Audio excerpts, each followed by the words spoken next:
The Keller Cases, The Meridian in June. Written by R.B. Martin. And narrated by Adam Mystery. The flight out of Cape Town didn't feel like departure. It felt like suspension.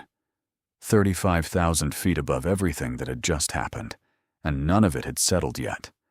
Not the decision, not the outcome, not the weight that comes after something final. Laura Vance was dead. That part was clean. The rest wasn't. I sat forward in the Gulfstream seat, elbows on my knees, hands still, eyes fixed on nothing that mattered.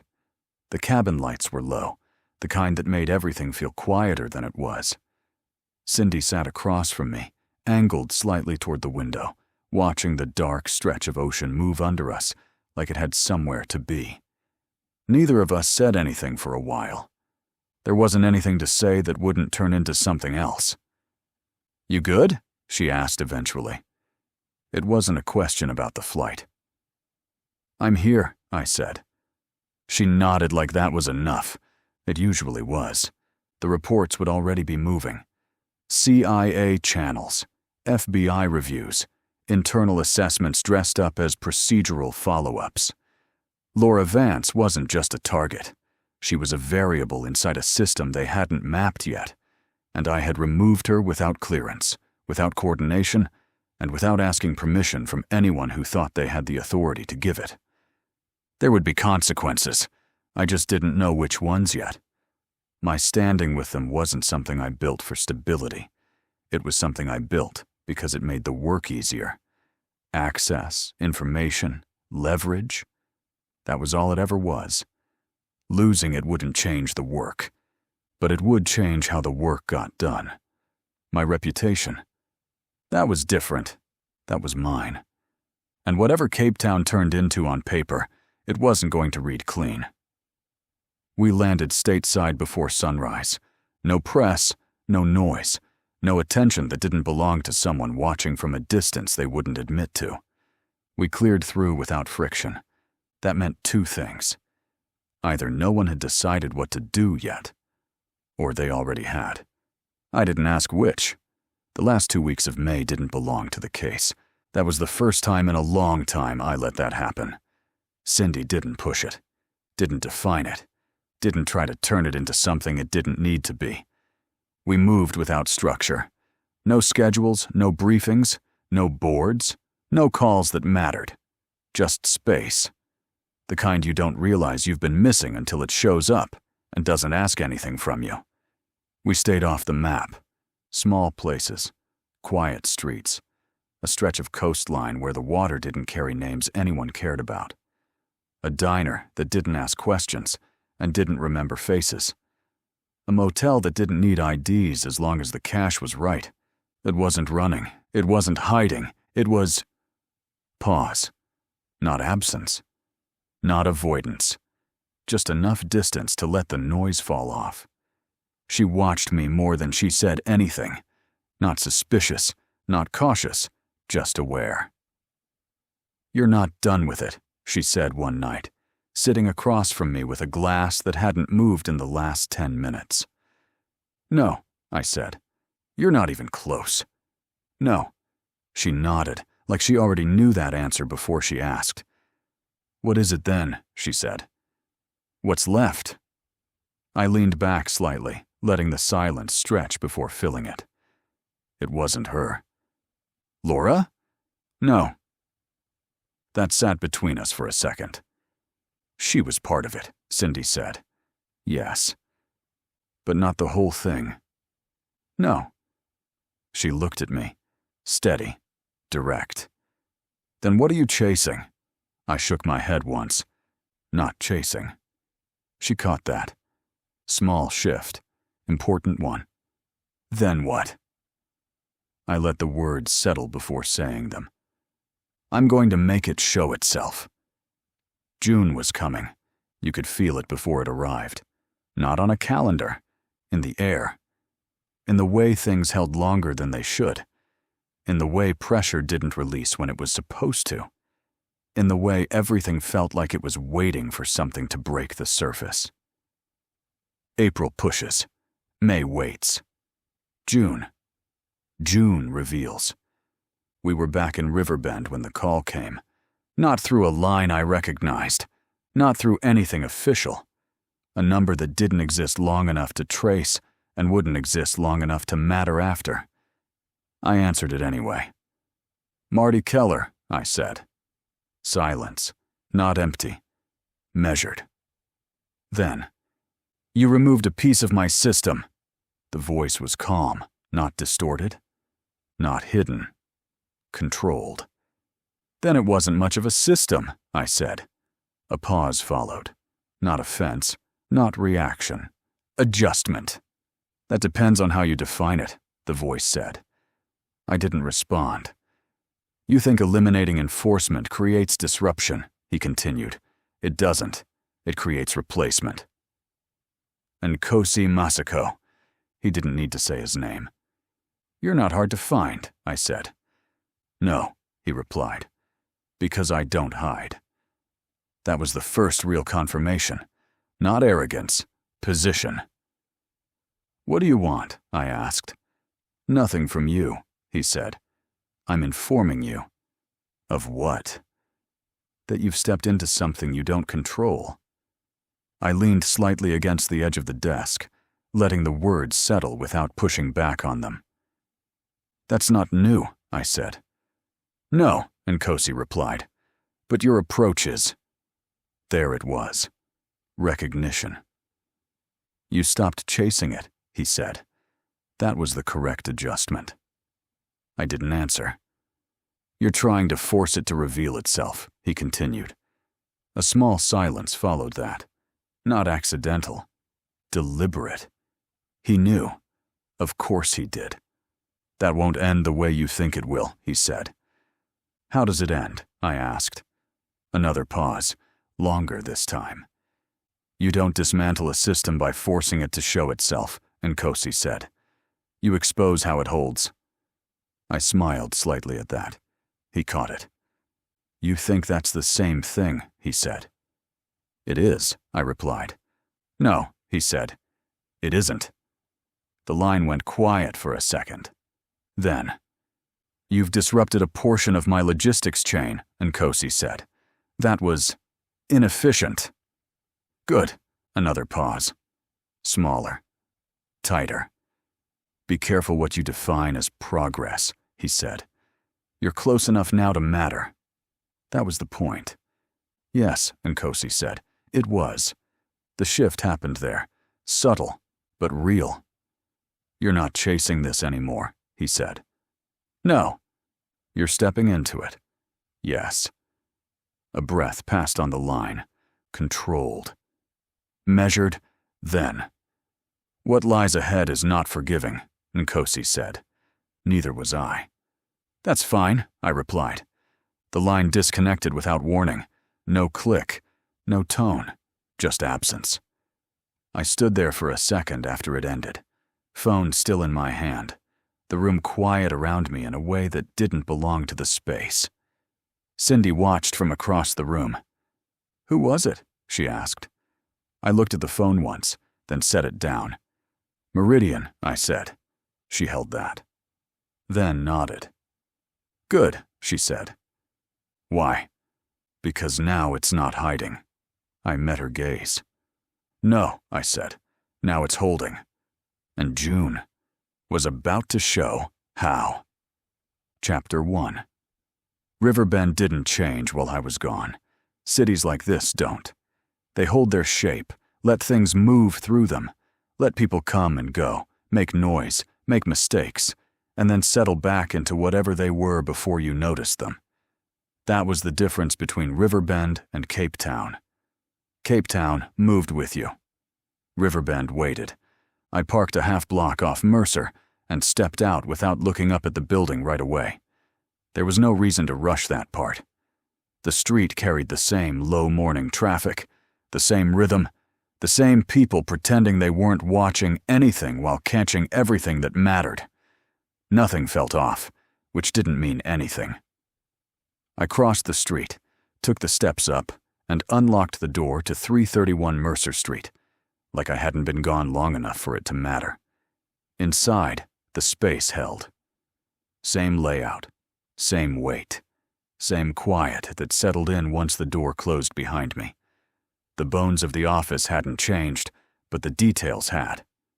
The mail sat where it always did, stacked just inside the door, a mix of envelopes that mattered and ones that didn't, pretending to be something else. I picked it up without sorting it and stepped further in, letting my eyes move across the room the way they always did, slow, deliberate, catching changes without reacting to them. Artemis had been here. He didn't know how to do anything halfway. The core of the office was untouched. Desk, chair, filing cabinets, the wall that held more history than I ever wrote down. Everything stayed where it belonged, like someone understood that moving those things would break something that didn't need breaking. Around it, though, the upgrades were obvious. New monitors mounted tight and clean, angled for coverage without clutter. A secondary workstation off to the side that hadn't existed before, wired into something deeper than surface access. Cabling routed clean and hidden, nothing exposed unless it needed to be. Artemis didn't improve things. He expanded them. I set the mail down on the desk and let my hand rest briefly on the surface, feeling the difference in the equipment without looking directly at it. Faster, quieter, more connected. That wasn't always a good thing. Unit 3C had come back online first. That had been the plan. I moved through the adjoining door and stepped into the space, letting the natural light settle in before touching anything else. Fresh paint, neutral tones, new flooring, fixtures replaced. Everything brought up just enough to justify the lease without committing to permanence. It wasn't meant to hold history. It was meant to move. Unit 3B had taken more work, more damage, more repair, more things that had to be undone before anything new could take its place. Now it was leased, clean, occupied. Not by anyone connected to the work. That was intentional. Sometimes the best way to protect a space is to make sure it looks like it belongs to someone else. I stepped back into the main office and closed the door behind me. The sound settled the same way it always had, grounding the room without changing it. I picked up the mail again and started sorting it properly. Bills, junk, notices trying too hard to look official. Then one that didn't. No return label that meant anything. No markings that gave it away. Just enough structure to pass without being questioned. That made it worth looking at. I opened it without hesitation. Inside was a single sheet. Typed. No signature, no excess. You've returned to where you started. That's not progress. It's alignment. I read it once, then again, not reacting to it so much as placing it. Not random, not urgent, not yet important, but not something that belonged with the rest of the pile either. I folded it once and set it down on the desk. The office felt different once I stood still long enough to notice it. Not wrong, not off, just aware. Cape Town didn't follow me back, but what sat behind it did. Meridian wasn't a place, and it wasn't just a company. It was structure, and structure doesn't stay where you leave it. The door opened behind me without a knock. Only one person in Riverbend did that. "You're back," Cindy said. "Looks that way." She stepped inside and let the door close behind her, her eyes moving across the office, catching the same changes I had. He went a little overboard. Artemis doesn't do a little. She gave a small smirk at that and looked back at me. "You going to use it?" "Not yet." She caught the tone behind that. "When then?" I picked up the note again, turned it once between my fingers, and set it back down. "When it matters." She stepped closer, stopping just off the edge of the desk. "You think this is starting again?" I shook my head. It never stopped. She held that for a second, then nodded. "Good." "Why?" "Because I don't feel like catching up." That pulled a small smile out of me before I could stop it. It felt different from the ones that came easy before Cape Town. Lighter, maybe. or just less forced. Yeah, I said. Neither do I.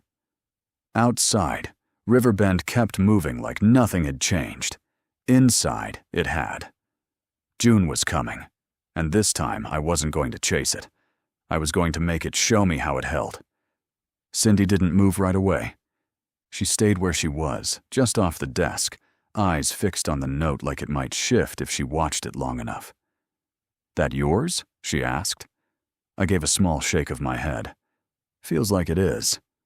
I didn't argue that. She picked it up before I could stop her, read it once, then again, slower the second time. "You've returned to where you started," she said under her breath. "That's not progress. It's alignment." She set it back down exactly where it had been. "That's not subtle. It's not meant to be." She leaned back against the desk, arms folding. Not defensive, just anchored. "You think this is him?" I met her eyes, didn't answer out loud. She nodded once on her own. "Nkosi." The room settled around that. Cindy pushed off the desk and paced once across the office, then turned back. "We just got back," she said. I watched her, said nothing. "We just took 2 weeks to step out of it." Still nothing. "And now this," she said, gesturing toward the note. "He's pulling us back in before we even decide if we want to be." I exhaled through my nose, slow, controlled. We were always in it. "That's not what I'm talking about." "I know." She stopped pacing, locked on me now. "Then say it." I held her there for a second before answering. "If we step back in," I said, "it doesn't look the same." "How?" "We keep it separate." She understood immediately. That was the problem. Her jaw tightened slightly, just enough to show she was already working through it. "That's not small," she said. I didn't respond. Didn't need to. "And it's not just us," she continued. "It's the Bureau. My team. Your access. The way we've been working." She cut herself off, already tracking ahead. "You cross too far, I'm compromised," she said. "I lean too far your way. You lose access." I gave a slight nod. "And if we don't draw a line, we lose both." That landed. Cindy glanced back at the note, then at the equipment Artemis installed, then back to me. "He knew," she said. I didn't answer. Her eyes narrowed slightly, connecting at herself. "That we'd take time." A beat. "That we'd step out." She let out a breath, not frustrated, just sharp. "That's why now," she said. I gave a small nod. She walked back to the desk and rested her hand on it, not leaning this time, grounded. "All right," she said. "Then we do it clean." I didn't ask what that meant. "No overlap," she continued. "No blurred lines. Field stays field. This stays this. And us," I said. She looked at me. No hesitation. No uncertainty. "That stays separate," she said. "It has to." I watched her for a second, then nodded once. "Not because it doesn't matter," she added. "I know. Because it does." That held. I leaned slightly against the desk, not fully committing weight, just enough to settle. "No shortcuts," she said. I shook my head. "No favors." Another small shake. "No assumptions." That pulled a breath out of me that almost passed for a laugh. "You're making this sound easy." "I'm making it sound possible." That tracked. She picked the note back up again, turning it once between her fingers before setting it down. "This doesn't stay here," she said. I didn't respond. "You bring this in. It touches everything." A pause. "My team included." I gave a slight nod. "And once that happens, there's no stepping back out." She nodded. "Good." "Why?" "Because I don't do halfway." I glanced once at the note, then at the monitors, then at the door. Everything looked the same. It wasn't. "We just got dragged back in," Cindy said. I shook my head. She watched me. "Then what?" I met her eyes. "We just stopped pretending we were out." That sat clean. Cindy moved toward the door, stopping just short of it. "When do we start?" she asked. I didn't check the clock. Didn't need to. We already did. She held that for a second, then nodded once and stepped out into Riverbend like nothing had changed. I stayed where I was, eyes on the note. Alignment. Not pressure, not threat. Alignment. I picked it up, folded it once, and slipped it into the inside pocket of my coat. Because if that's what this was, then June wasn't coming. It was already here. Chapter 2. I pulled my cell phone out. Not the work one, the other. The one that didn't carry contacts, didn't carry history, didn't carry anything that could be pulled apart and put back together by someone who knew how to look at it long enough. 2 numbers. That was it. I scrolled once, didn't need to read it, and pressed call. It rang once, twice, picked up on the third. "Ajax!" Same voice, same tone, nothing behind it that didn't belong there. "You're back," he said. News moved fast when it needed to. "Just got in," I said. A pause. Not hesitation. Assessment. "Cape Town didn't stay in Cape Town," he said. It wasn't a question. "No." Another pause. "You pulled the trigger." "Yes." No reaction on the line. Not surprise, not approval, just recorded. "That's going to move," he said. "It already is." "I'm seeing early chatter," Ajax replied. Agency side is quiet. Too quiet. Means they're deciding. Or they already did. That fit. "You calling me for confirmation?" he asked. "Or because something else followed you home?" I didn't answer right away. Didn't need to. He filled it in. "Something followed you home." "Yes." "What?" "A message." "From who?" I leaned slightly against the desk, eyes drifting once toward the door Cindy had just walked through. Meridian. The line stayed quiet a fraction longer this time. That mattered. "Name's getting bolder," Ajax said. "It's not a name." "No," he replied.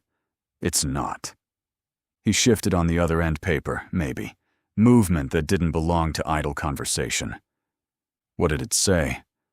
I didn't read it to him, didn't need to. "Alignment," I said. Another pause. Shorter. Sharper. "Then you're past disruption," Ajax said. "You're in structure now." "Yes." "That's not where you want to be. It's where I need to be." He let that sit. "You calling this in?" he asked, "or keeping it off books?" "Both." That got the smallest shift in tone. "Explain." "I'm informing you," I said. "Not asking." "Meaning you're already moving." I didn't respond. He didn't push. "That's not a solo decision anymore," Ajax said. "It never was. And you're still making it." "Yes." Silence. Then, "Who's with you?" he asked. "Cindy." "Still FBI?" "Yes." "And you're planning to keep it clean?" "As clean as it gets." "That's not clean," he said. "No." Another shift. Less procedural, more personal. "You trust her," Ajax said. It wasn't framed as a question. I didn't answer it like one. "Yes." He let that sit longer than anything else we'd said. "Then don't put her in a position where that matters," he said. "I won't." "You already are." That landed.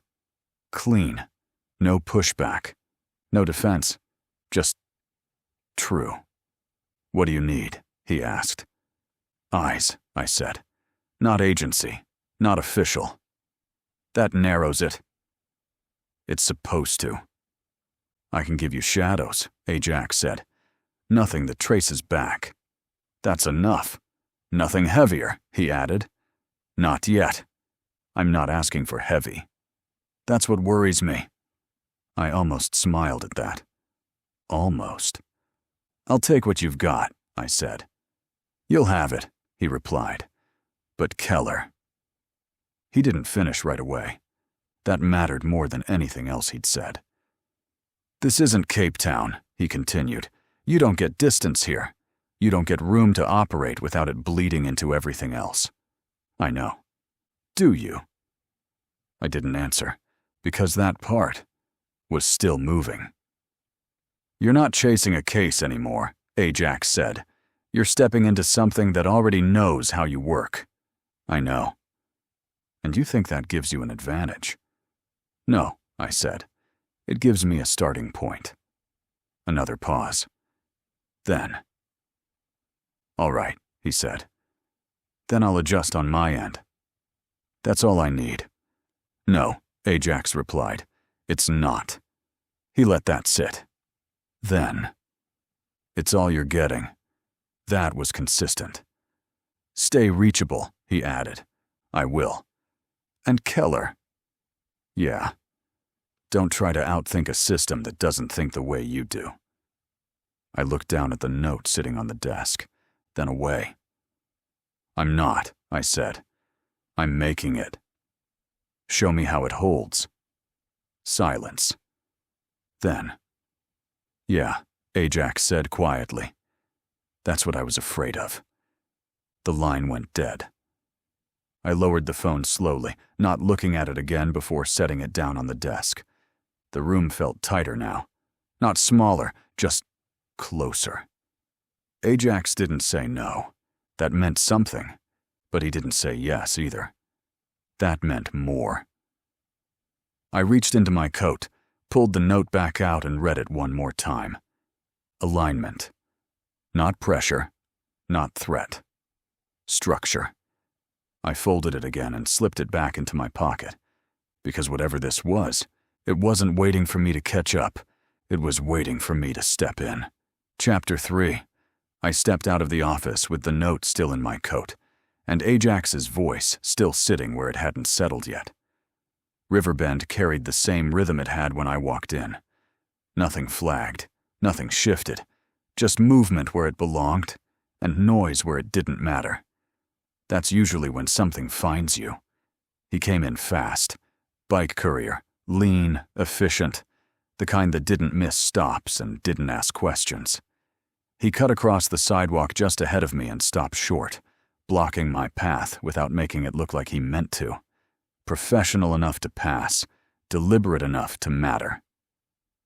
Face to face, he said, already reaching into his bag. Mr. Keller? I didn't move right away. I looked at him, then gave a small nod. That was enough. He pulled a sealed envelope and flipped his phone up in the same motion, camera already active. He stepped in close, held the envelope out, and angled the screen just enough to catch my face. Flash. Clean. Documented. You've been served, he said. No tone behind it, just process. I took the envelope without looking at it. He didn't wait, didn't linger. He stepped back, turned, and was already moving before I had a reason to stop him. That part mattered. No conversation, no mistake, just delivery. I stood there for a second with the envelope in my hand, feeling the weight of it before opening it. Not thick, not heavy, just official. I broke the seal and pulled the contents free, eyes moving across the first page without rushing. Superior Court of Pennsylvania. Notice of hearing. That was enough to slow everything down. I kept reading. In re estate of William Mackland. Subject, Criminal Asset Forfeiture Review. Subpoena, Martin Keller. It wasn't new. It wasn't unexpected. It was back. Tell me that's not what I think it is. Cindy's voice came from behind me. I handed her the first page without turning. She read fast, then slowed halfway through, like something in it didn't line up the way it should have. "Mackland," she said. I gave a slight nod. "That case was closed." I didn't respond. She corrected herself before I needed to. "It was closed." She flipped to the next page, scanning. "Criminal asset forfeiture," she said. "Posthumous involvement review." Her eyes stopped moving. "That's new." I watched the street instead of answering. "That wasn't part of January," she added. Another small shake of my head. "They're not reopening the death," she said, thinking it through. "They're reclassifying it. That's what it looks like. That changes everything tied to it." I met her eyes briefly. She didn't need more than that. "Connie," she said. I didn't say it first. Neither of us did. "If this sticks," she went on, "her entire estate is exposed. Everything tied to William becomes subject to seizure." "That's not a review," she added. "That's dismantling." I gave a small nod. That was exactly what it was. She handed the papers back. "This doesn't happen on its own." I folded them once. "This isn't timing," she said. "This is pressure." "Alignment," I said. She didn't like that word. I saw it in the way her jaw set, but she didn't argue it. "You think this is connected?" she said. I didn't answer right away. The question mattered more than the response. "McCland was early," I said, "before we saw any of this for what it was. Before Meridian." I nodded, but still inside it. I met her eyes again. That was the part that mattered. She let that sit. "They're pulling your first case back into play," she said. Another nod. "And attaching it to criminal structure." "Yes. That's not coincidence." "No. That's a message." I didn't need to confirm it. She already had. She looked back toward the office, then back to me. "We just got back." I adjusted the envelope in my hand. This was always part of it. That landed differently. Not new information. Just finally placed where it belonged. The hearing date sat at the bottom of the page. Close.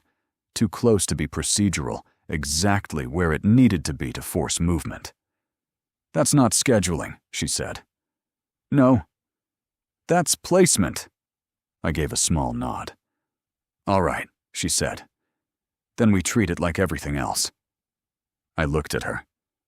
"Which is?" She held my gaze. "Something that's about to show us how it holds." That lined up tracked. I folded the papers again and slipped them into my coat next to the note. 2 pieces now.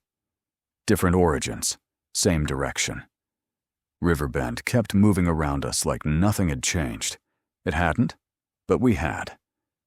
The first piece of the puzzle I ever touched was stepping back into line with everything that came after it. Not because it was unfinished, but because it finally made sense. If Meridian was going to show how it held, it was going to start where I did. Chapter 4.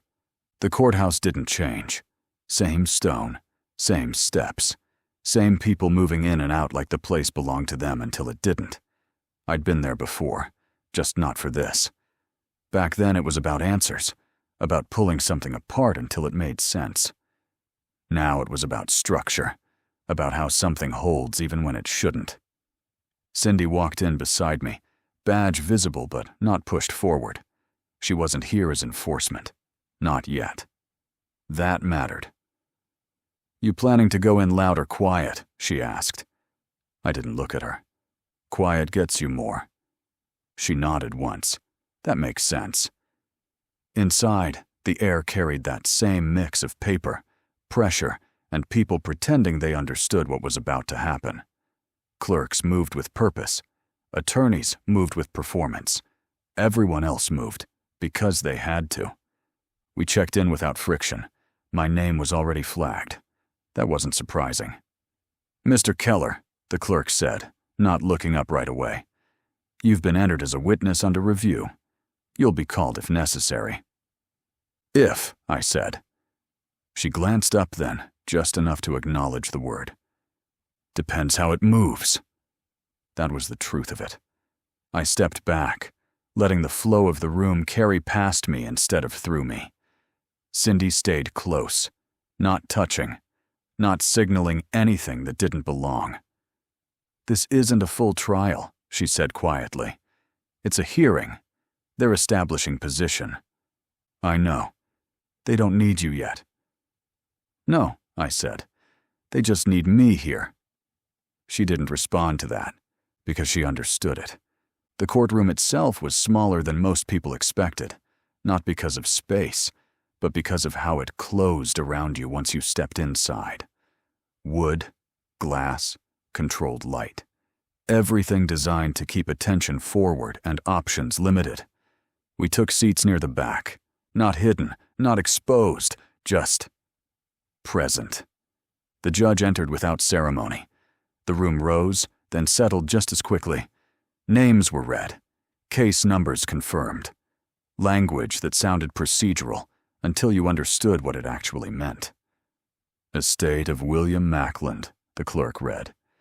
That landed differently now, not as a case, as a connection. The first attorney stood. Clean suit, controlled tone, practiced delivery.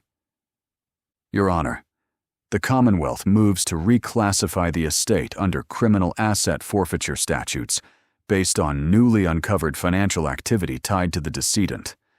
Not emotional, not aggressive, just structured.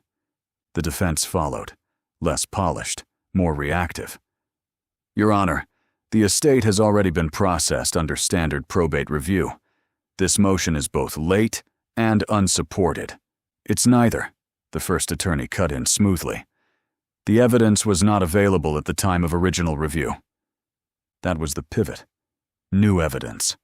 Not new crime. New visibility. Cindy leaned slightly toward me, voice low. They're not arguing death. They're arguing structure. I nodded my head in agreement. Documents were entered. Not shown to the room, not explained in full. Just referenced. Shell accounts, layered transactions, deferred holdings, nothing illegal on its own, everything illegal together. That's not random, Cindy said under her breath. No, that's designed. Yes. She leaned back, eyes forward again. The judge didn't rush. That was the part people missed. When something mattered, it slowed down. Not for clarity, but for weight. Counsel, he said, looking between both sides. Are you asserting that Mr. Mackland was knowingly engaged in financial activity tied to criminal enterprise? The first attorney didn't hesitate. We are asserting that the structure of his holdings reflects systemic integration with entities currently under federal review. Systemic integration, not accusation. Placement. And the estate, the judge asked. Subject to forfeiture pending confirmation. That was the line. That was where it crossed from review into outcome. Cindy didn't move, didn't react. But I saw it register. Connie's done if this lands, she said quietly. Yes. And they know that. Yes. Then why now? I didn't answer right away, because the answer wasn't legal. It wasn't procedural. It was timing. A second name came up, not spoken out loud, but entered. Referenced. Enough for anyone paying attention to catch it. Meridian. Not as a company. Not as a defendant. As a point of relation. That was the first time it touched the room. Light. Indirect. But there. Cindy caught it the same time I did. Her eyes shifted once, then settled. They're threading it in, she said. Yes. Not leading with it. No. They don't need to. I didn't respond. Because that was the design. You don't introduce the system. You let it appear where it already exists. The hearing moved forward without conclusion. No ruling. No closure. Just position. The judge set continuation, requested additional documentation, acknowledged federal overlap without naming it directly. "Mr. Keller," the clerk said before we stood. That got my attention. "Yes. You may be called in the next session." Not a question. Not optional. I gave a small nod. Understood. We stepped out into the hallway with the rest of them. Noise came back first, then movement, then everything else that didn't matter. Cindy walked beside me, quiet for a few steps before speaking. "That wasn't about Mackland," she said. "No, that was a test." "Yes, of what?" I stopped just short of the exit doors, turned slightly toward her. "How far back it goes?" She held that, then nodded once. "And the answer?" I pushed the door open. Further than we thought. Outside, Riverbend looked exactly the same as it had an hour ago. It wasn't. Mackland wasn't a case anymore. He was infrastructure. And now, the system was starting to say it out loud. The courthouse doors closed behind us, and the noise flattened into the kind of quiet that doesn't belong to the building you just left. Riverbend moved the same way it always did. Cars passing, people crossing, conversations that didn't matter unless you knew what to listen for. Nothing looked different. That didn't mean anything. Cindy stepped down beside me, her pace even, her attention still somewhere inside the hearing. "They didn't need to say Meridian out loud," she said. "No. They wanted it on record without putting it on record." "Yes." She glanced back at the building once, then forward again. "That's not legal strategy." "No," I said. "That's positioning." She let that sit, then shifted focus. "So what's the play?" "They build the case backward," I said. "Mackland becomes the entry point.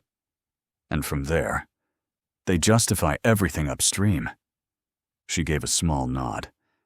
"Including us." I didn't answer that. Because she was right. We didn't head back to the office right away. No reason to. You don't go back to base when something just moved in front of you. You stay in it long enough to see what else shifts. We took the long way down Mercer, cutting past the diner instead of through it, letting the street carry us without committing to a direction. "Connie's not going to see this coming," Cindy said. "She will." She didn't before. "No," I said, because it wasn't visible. And now it is. Now it's structured. Cindy slowed slightly, just enough to match my pace instead of set it.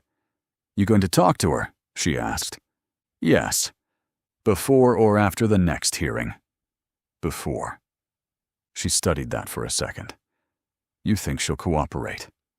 "I think she'll understand." "That's not the same thing." "No," I said. "It's not."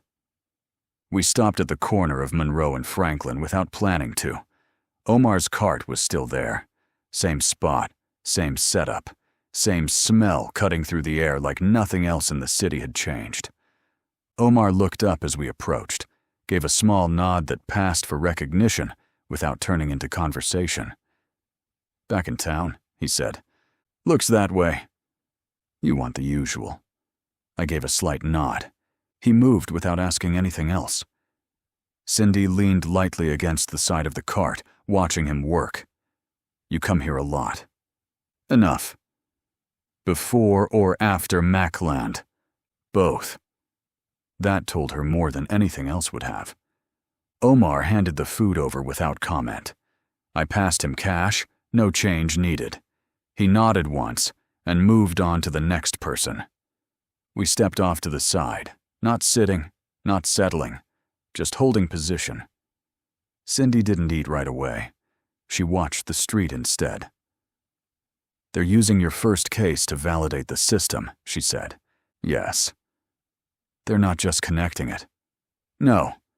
They're proving it was always there." I took a bite, slow, not rushing it.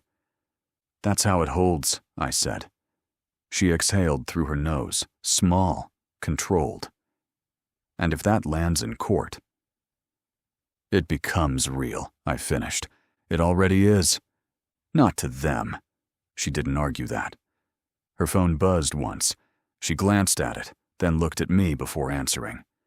Yeah, she said, stepping a half step away. I'm listening. Her posture changed slightly. Not rigid, not formal, but aligned with something official. Yes, I was there, she said. No, nothing unexpected. A pause. No, I'm not involved directly. Another pause. I said I was present. She glanced back at me just once, then away again. No, he hasn't been called yet. Another pause. Understood. She ended the call without saying goodbye and slipped the phone back into her pocket. That didn't take long, I said. No. FBI. She gave a small nod. They're watching the hearing, she said. Not the case. That's the same thing now. Yes. She looked at me more directly. They're going to start drawing lines. They already have. And you're on the wrong side of most of them. I didn't respond, because that was already understood. We finished without speaking for a minute. Not silence, just space. Then Cindy stepped off the curb, forcing movement again. All right, she said. So we've got 3 problems. 3. Mackland gets reclassified. Yes. Connie loses everything. Yes. And Meridian just showed up in a courtroom without being named. I gave a slight nod. She looked at me. Which one are we solving first? I didn't hesitate. None of them. She frowned slightly. That's not an option. It is if they're all the same problem. She held that. Then it clicked. Structure, she said. Yes. So we don't fix Mackland. No. We use Mackland. Yes. She nodded once. That's going to get messy. It already is. We turned back toward Mercer without saying it out loud. The office, the board, the next move, everything was already lining up whether we wanted it to or not. You think he's watching this? Cindy said after a few steps. Yes. Nkosi. Yes. And this? She gestured back toward the courthouse without turning. This is him stepping into our space. No, I said. She looked at me. This is him showing us it was always his space. That landed clean. We reached the building without slowing. The door to 331 Mercer Street waited where it always did. Same as before. Same as always. Nothing had changed. Everything had. I unlocked it and stepped inside. Because now, the system wasn't abstract. It wasn't distant. Wasn't hidden behind ports or containers or offshore accounts.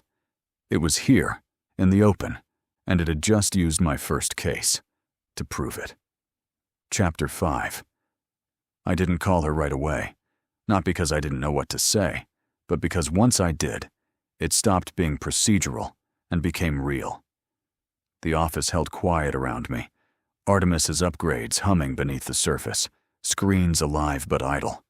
Cindy moved through the space without asking anything, giving me room without making it obvious. I took out the other phone. I pressed call. It rang longer than expected. Not ignored. Considered. Then it picked up. Marty. Her voice carried the same composure it always had controlled, measured, placed exactly where it needed to be. Connie. A brief pause followed. Not empty, just recognition. You're back in Riverbend, she said. Yeah. I heard. Of course she had.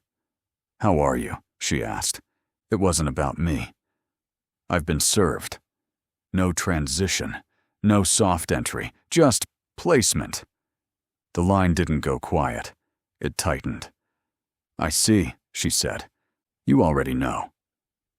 Yes. How long? Long enough to understand what they're doing. That tracked.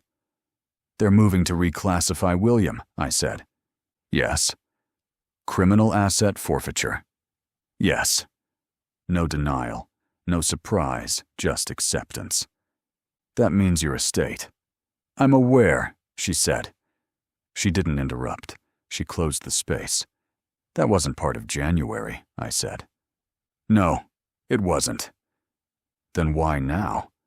A controlled breath passed on the line. Because it's finally useful.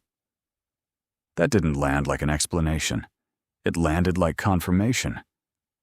I leaned slightly against the desk, eyes drifting toward the note I'd left there earlier. They're tying him into something bigger, I said. Yes. You knew. I suspected. That's not the same thing. No, it isn't. She let that sit. You didn't call to inform me, she said. No. You called because you think this connects to what you're working now. Yes, and you're right. That was the first time she gave it clean. No framing, no distance, just truth. William wasn't alone, she said. I know. He wasn't the top. I know. He wasn't even close. It held. He was infrastructure, I said. The line held for a second. Yes. Not surprised, not correcting, just aligned. I glanced toward Cindy. She hadn't moved, but she was listening. They're going to take everything tied to him, I said. Yes. That includes you. I'm aware. You don't sound surprised. I'm not. Why? This pause was different. Less controlled, not broken, just honest. Because I've been waiting for this, she said. That shifted things. Waiting, I said. Yes. For it to surface. It already has. Not like this. I straightened slightly. What aren't you saying? She didn't answer immediately. When William died, she said, I believed what they told me. Which was that it ended with him. It didn't. No. The line settled again. You opened something back then, she continued. You just didn't see how far it went. I'm starting to. I imagine you are. Connie, I said, this hearing isn't just legal. I know. It's positioning. Yes. They're using him to prove structure. I know. And once that lands, there's nothing left to protect, she said. No hesitation. No fear. Just clarity. I looked back at the note, then away. I need to talk to you in person. A short pause followed. That would be appropriate. Today. Another pause, then she agreed. Yes. Same place, she added. The pattern stayed intact. I'll be there. I know. We didn't hang up immediately. There was a moment where neither of us spoke, not because there was nothing left, but because we both understood the next conversation wouldn't sound like this one. You're stepping into something, she said. Yes. You think you can control it. I shook my head, even though she couldn't see it. No. There was a slight shift in her tone, something close to approval. Good, she said. Because the moment you think you can, it already owns you. That landed clean. The line ended without a goodbye. I lowered the phone and set it on the desk. Cindy stepped closer. That sounded worse than I expected, she said. It is. She knew. Yes. How much? Enough. That's not helpful. It's accurate. She studied me for a second, then nodded. Where are you meeting her? Same place as before. She didn't ask where. She already knew. I'm coming, she said. I held that for a second before responding. This stays clean. It will. No overlap. I know. No assumptions. She met my eyes. I said, I know. That was enough. I picked up the note again, folded it, and slipped it back into my coat. Now there were 3 points. The note, the hearing, and Connie. Different paths, same direction. And somewhere above all of it, Meridian wasn't reacting. It was holding, waiting to see how far we would go before it decided to move. We didn't leave right away. The office held that same low hum, Artemis's systems running quiet in the background, waiting for input that hadn't been given yet. Cindy moved toward the secondary station without asking, pulling a chair in just enough to sit without committing to it. She didn't log in. Just watched the screens, reading what wasn't active yet. "You're meeting her today," she said. I gave a slight nod. "Same place as before." "That's not coincidence," she said. "No. She chose that." "Yes. Which means she's not reacting," Cindy added. "She's positioning." I stepped over to the desk and pulled the Macland documents back out, laying them flat this time, instead of folding them away. The hearing notice looked the same as it had outside, but it didn't sit the same anymore, not after the call. "They're not just going after assets," Cindy said, eyes still on the page. "They're going after narrative." I glanced at her. "Explain." She tapped the header lightly with her finger. "Posthumous involvement. That's not about recovery. That's about rewriting what he was." "Yes. And once that sticks, everything tied to him becomes part of that story." "Yes. That includes you." I didn't respond. Because she was right? Cindy leaned back slightly, crossing one leg over the other, still looking at the paperwork. "You're the one who opened Macland," she said. "You're the one who pushed it far enough to matter." That was the job. And now the job's coming back through you. I gave a small nod. "That's how it works." "That's how they're making it work," she corrected. I let that sit. She wasn't wrong. I moved toward the main board, not activating anything yet, just standing in front of it. Blank screens don't stay blank for long if you know what you're looking at. "Macland was early," I said, "before Meridian had a name." "Or before we knew it did," Cindy said. "Yes." She shifted forward slightly. "So what are we looking for?" "Connection," I said. "Not direct. Structural. Financial layering." "Yes." "Logistics." "Yes." "Entity overlap." I nodded once. She exhaled slowly. "That's not going to show up in court." "No." "Then why put it there?" I looked back at the paperwork. "Because they don't need to prove it yet," I said. "They just need it on record." Cindy watched me for a second. "So this is stage 1. "Yes." "And stage 2. They move it out of the courtroom." And into us. I didn't answer. Didn't need to. Cindy stood then, pushing the chair back into place without looking at it. "All right," she said.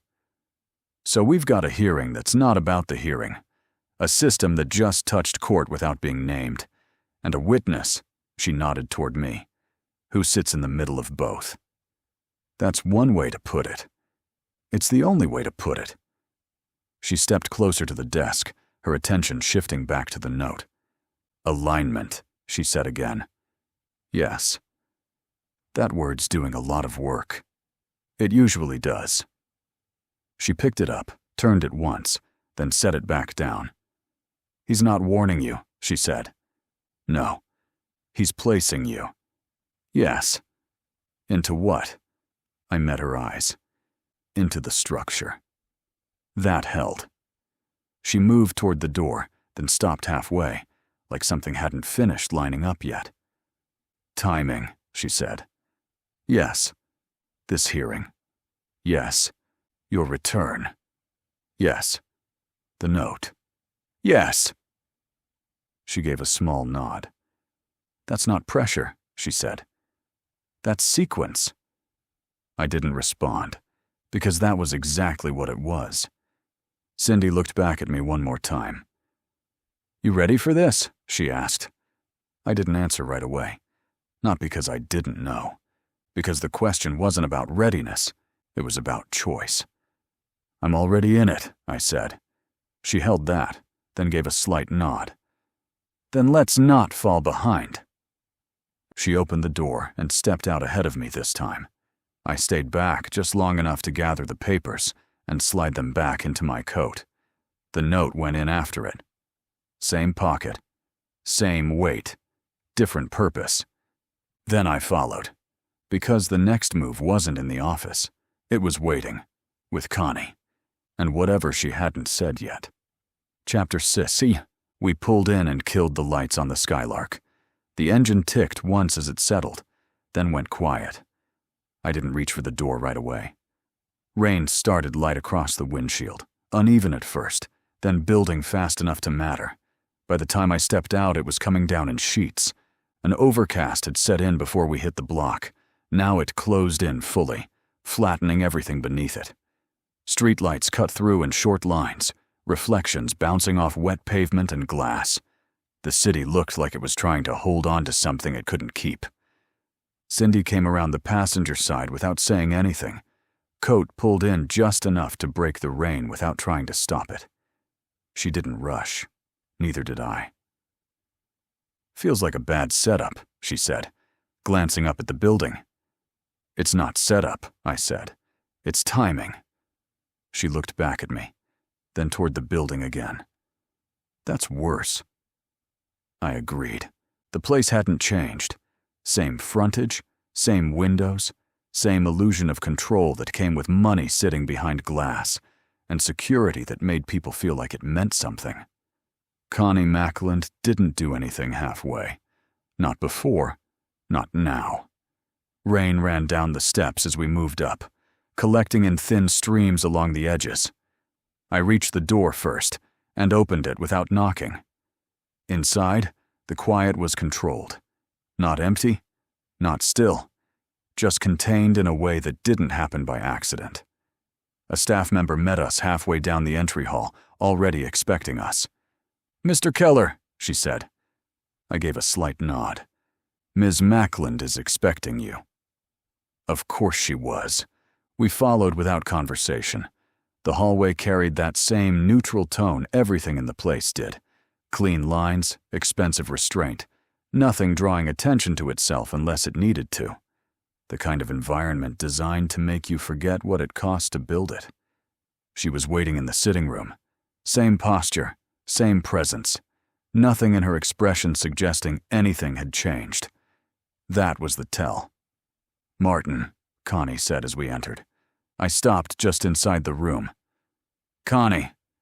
Her eyes moved once to Cindy, measuring, placing. "You brought company." "She's part of the work." Cindy didn't step forward. She held position where she could see everything that mattered. Connie gave a slight nod. "Then I assume this isn't a social visit." "No." Rain hit the windows harder now, steady and consistent, filling the silence without breaking it. "You've read the notice," Connie said. "Yes. And you understand what it means." I gave a slight nod. "Then we're past explanation," she said. "We're here for context." She considered that. Context implies uncertainty. There isn't any. Then confirmation. That landed. She moved first, taking a seat like it was her decision whether the room settled or not. We followed, not mirroring, just matching. "You said this was useful," I said. "Yes." "Useful to who?" "To them." "Meridian." She didn't correct it. "That name is becoming less hypothetical." "It already is." "For you," she said. That was a distinction. Cindy leaned forward slightly. "They're dissolving your estate. You understand that." "I do." "No attempt to contest?" "Not yet. That's not how most people respond." "I'm not most people." I watched her instead of the room. "You've been waiting for this." "Yes." "Why?" She let the question sit before answering. "Because it forces visibility." "Of what?" "Of everything that was hidden behind William." That aligned. "He was infrastructure," I said. "Yes." "Connected." Her eyes held on mine. "Yes." The rain pushed harder against the glass, distorting the street beyond it. "They're not just taking assets," Cindy said. "They're validating structure." "Yes. And once that's validated, it becomes precedent," Connie said. "That was the move." I leaned back slightly. "This doesn't stop here." "No," Connie said. "It starts here." Cindy looked between us. "So what aren't they saying in court?" "That William wasn't the origin," Connie said. "He was integration. And above him. They're not ready to say that yet. But they will." "Yes." The room held that without shifting. "You knew this was coming," I said. "I knew it had to. Timing? Yes. Not coincidence? No." Cindy stood first, not abruptly, just finished with the part that didn't move anything forward. "Then we're not here to stop this." "No. We're here to use it." That landed clean. I stood a second later. "Next hearing." "I'll be there," Connie said. "Of course you will." We didn't stay longer than we needed to. Everything that mattered had already been said. As we moved back toward the door, the rain didn't let up. If anything, it came down harder. Cindy stepped out first, letting the weather hit without adjusting for it. I followed. Whatever this was, it wasn't slowing down. It was building. And we were already standing inside it. The rain didn't ease once we hit the street. It stayed steady, heavy enough to blur distance, but not enough to hide movement. Water ran along the curb in thin, fast lines, carrying everything loose with it. The kind of rain that didn't interrupt the city, just changed how it moved. Cindy didn't head straight for the car. She stopped just short of it, letting the rain hit without adjusting for it, eyes on the building behind us, like something in there hadn't finished yet. She knew more than she said, she said. Yes, that wasn't hesitation. No, that was selection. I unlocked the Skylark and rested my hand on the door without opening it. She's not holding information back to protect herself. Then why hold it? Because it doesn't matter yet. Cindy glanced at me. Or because it matters too much. We got in without rushing. The interior held that same contained quiet as before, rain hitting the roof in a steady pattern that filled the space without overwhelming it. I didn't start the engine right away. "She said integration," Cindy said. "Not involvement?" "Yes, that's deliberate. Yes." She leaned back slightly, eyes forward now. "That means Mackland wasn't just participating. He was built into it." I nodded once. "Early-stage infrastructure," she said. "Yes." "Which means, whatever this is, it's been running longer than we've been looking at it." I turned the key. The Skylark came back to life without protest. "It always is," I said. We pulled off the curb and let the street take us instead of forcing direction. Wipers cut clean lines through the rain, just enough visibility to keep moving without seeing too far ahead. Cindy didn't reach for her phone this time. That mattered. "You think this ties directly to Meridian?" she said. "Yes. Or it predates it." "Both." She gave a small breath through her nose. "That's not helpful." "It's accurate." She didn't argue it. We hit Monroe and slowed with the light, red reflecting off the wet pavement in long, stretched lines. "If this lands in court," Cindy said, "they don't just take the estate. No, they establish precedent. Yes. And once that happens, they don't need to prove it again." She nodded. "That's not cleanup," she said. "That's expansion." "Yes." The light turned. I didn't accelerate right away. Let the car ahead move first, let the lane open, then followed through. "So where do we hit it?" Cindy asked. "We don't," I said. She looked at me. "Not yet." "That's not how we've been working." "No," I said. "That's how they've been working." That sat. "You think we're still reacting," she said. "Yes." "And this changes that." "It has to." We passed the diner without stopping. Omar's cart was still there. Same place, same setup. Rain breaking around it like it had decided to ignore him entirely. Cindy watched it as we passed. "You're going to get pulled into that hearing," she said. "Yes." "They're going to use you." "Yes." "And you're going to let them." I kept my eyes on the road. "Yes." That got her attention. "Why?" "Because they need me in position." And that helps us. It tells us where the structure connects. She leaned back again, processing it clean. "That's a risk?" "Yes. You're putting yourself inside the system." I glanced at her briefly, then back to the road. "I already am." The rain started to taper slightly as we moved further down Mercer, not stopping, just shifting enough to change the sound against the car. Cindy rested her arm against the window, watching the city pass. "You think Nkosi planned this?" she said. "Yes, all of it." "Yes, even Mackland." I didn't answer right away, because that part mattered. "He didn't plan Mackland," I said. "He used him." "That's worse." "Yes." We turned back toward the office without saying it out loud. The route lined up the way it always did, familiar without needing attention. "And Connie," Cindy said, "where does she sit in this?" "Edge. Of what?" "Exposure." She nodded once. "She's not fighting it." "No. She's letting it happen." "Yes." "Why?" I slowed as we pulled up to the building.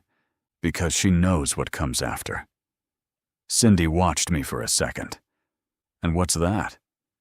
"I put the car in park and killed the engine." "The part they're not ready to say yet." That was the truth of it.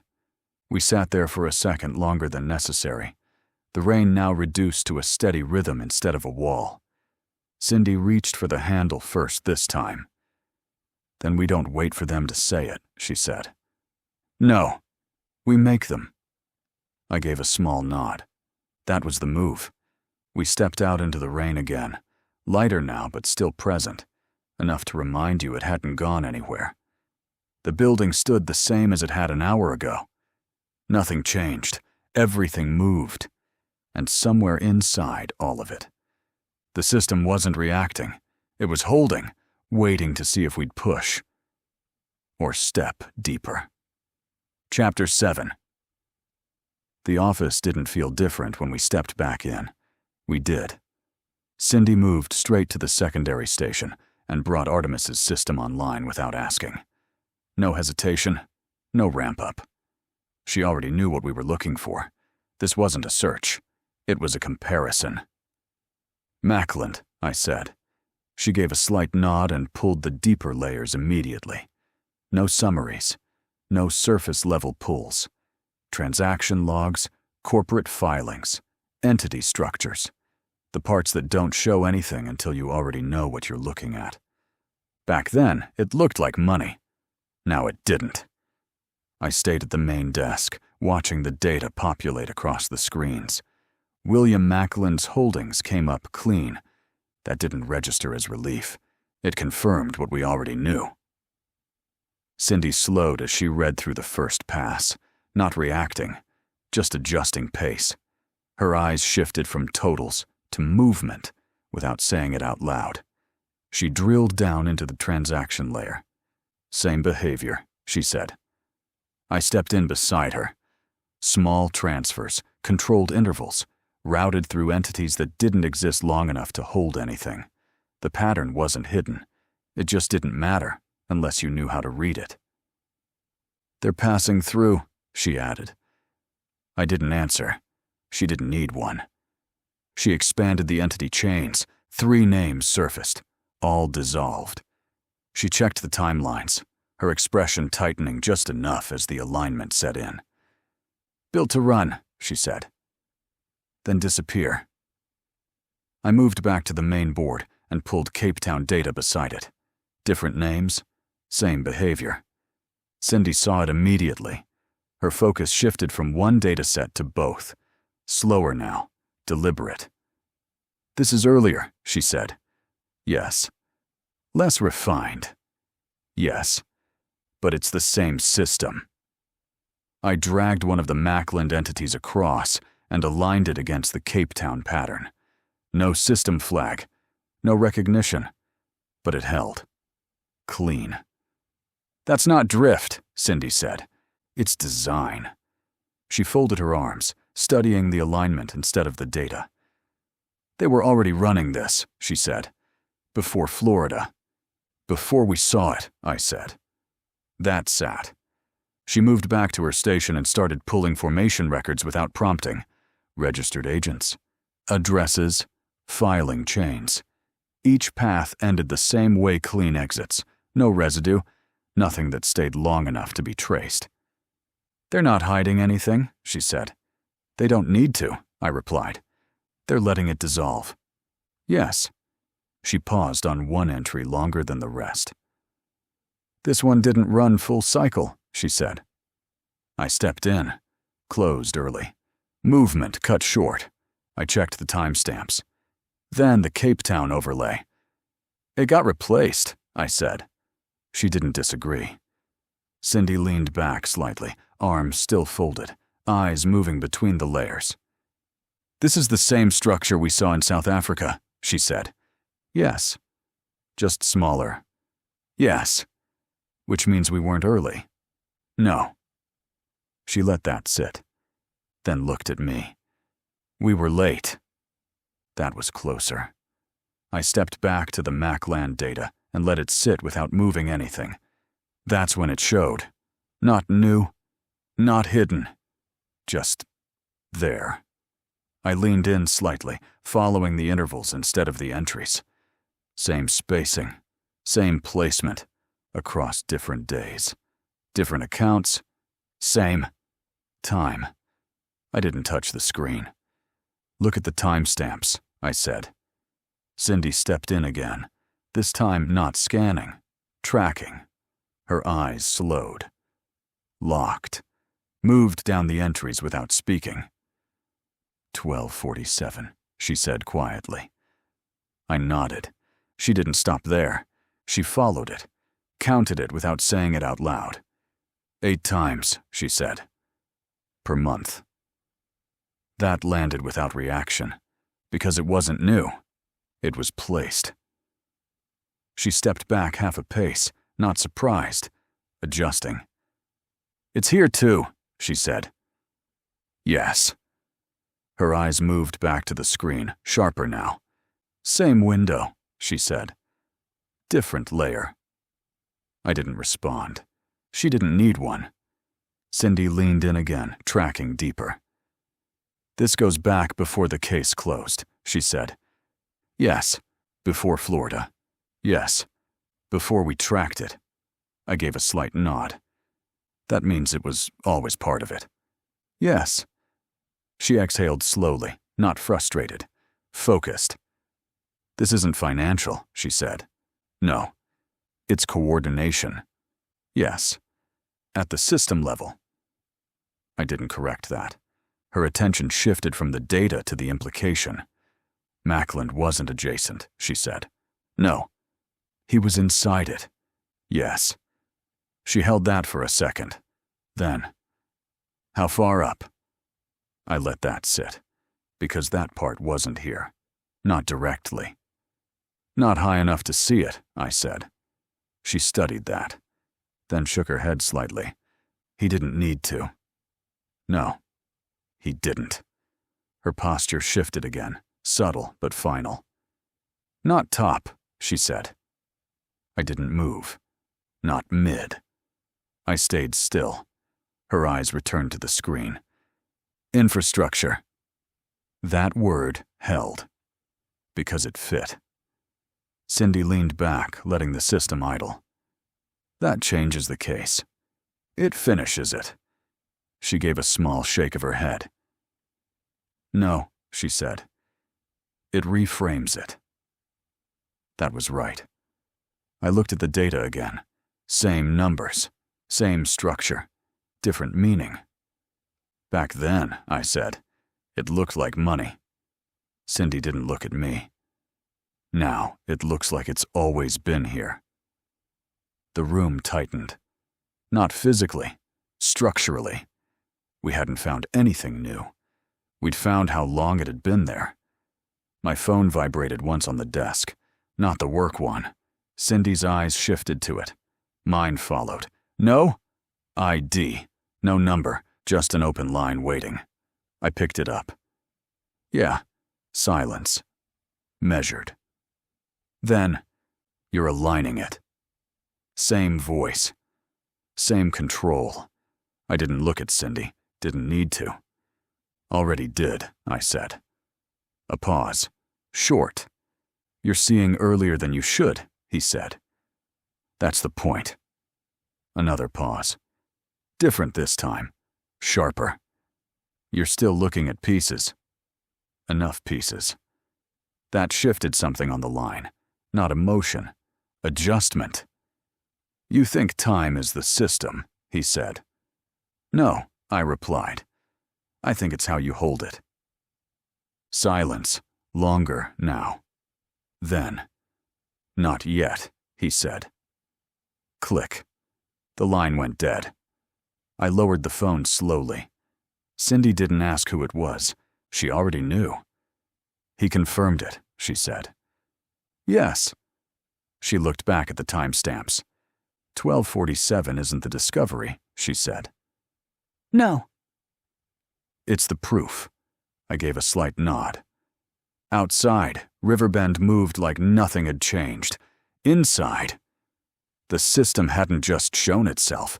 It had shown how long it had been holding. And now, we weren't catching up. We were stepping into it. Chapter 8. I didn't make the calls from the desk. The pattern stayed up behind us. Timestamps fixed, movement mapped. 12:47 sitting where it always had. Not new, not hidden. Just confirmed in a place it shouldn't have existed yet. Cindy shut the secondary station down without clearing the data. No reason to wipe anything. We weren't hiding from it anymore.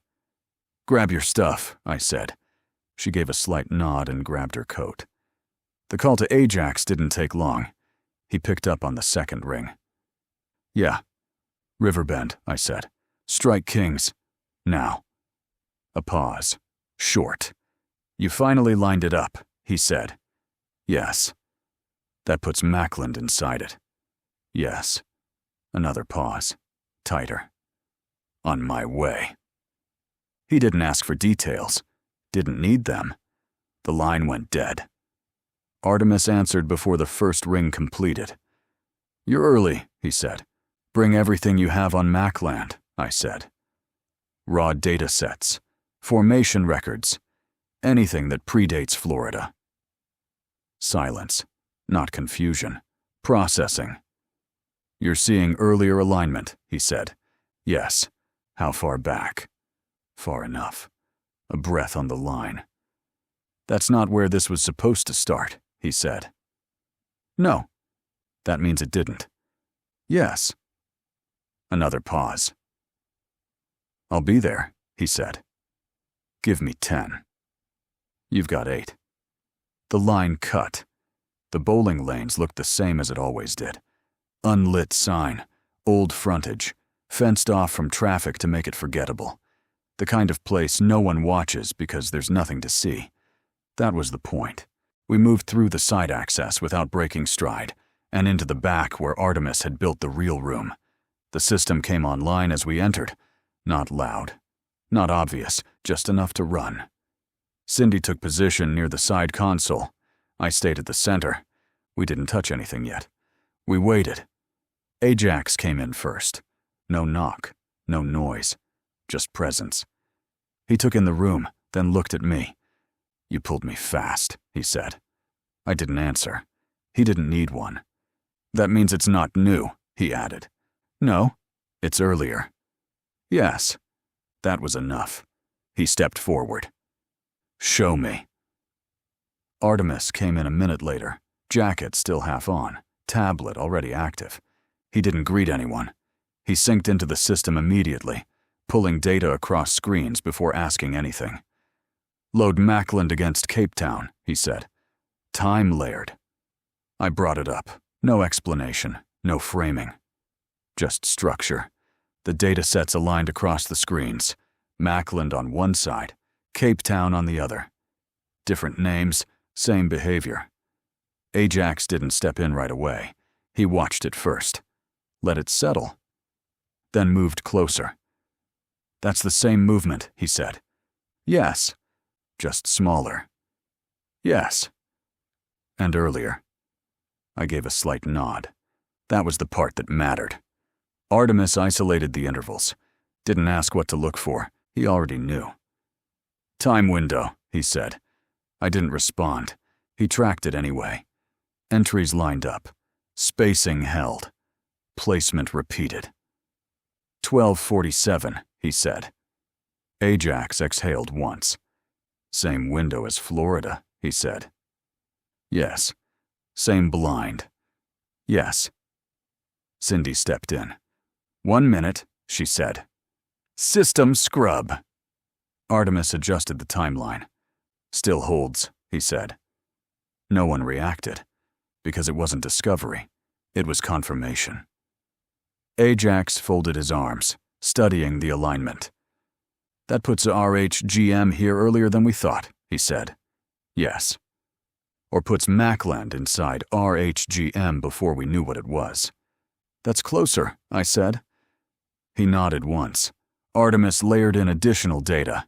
Port movement, routing intervals, signal gaps. Patterns didn't match directly.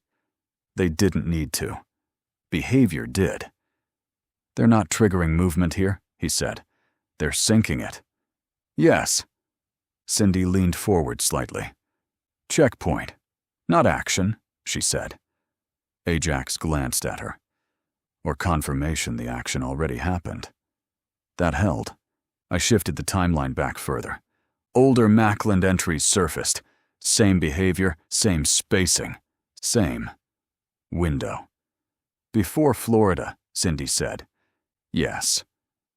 Before we tracked containers. Yes. Before we knew what to look for. I didn't respond, because that was the point. Artemis stepped back from the screen. This isn't expansion, he said. No. This is baseline. Yes. Ajax looked at me. That changes scope, he said. Yes. This isn't a port operation. No. This is system-wide. Yes. Cindy straightened slightly. Phantom containers weren't the anomaly, she said. No. They were the visible part. Yes.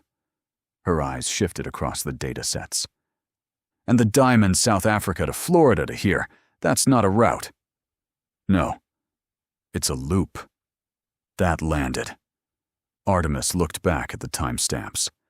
12:47 runs the loop, he said. Yes. And 3:30?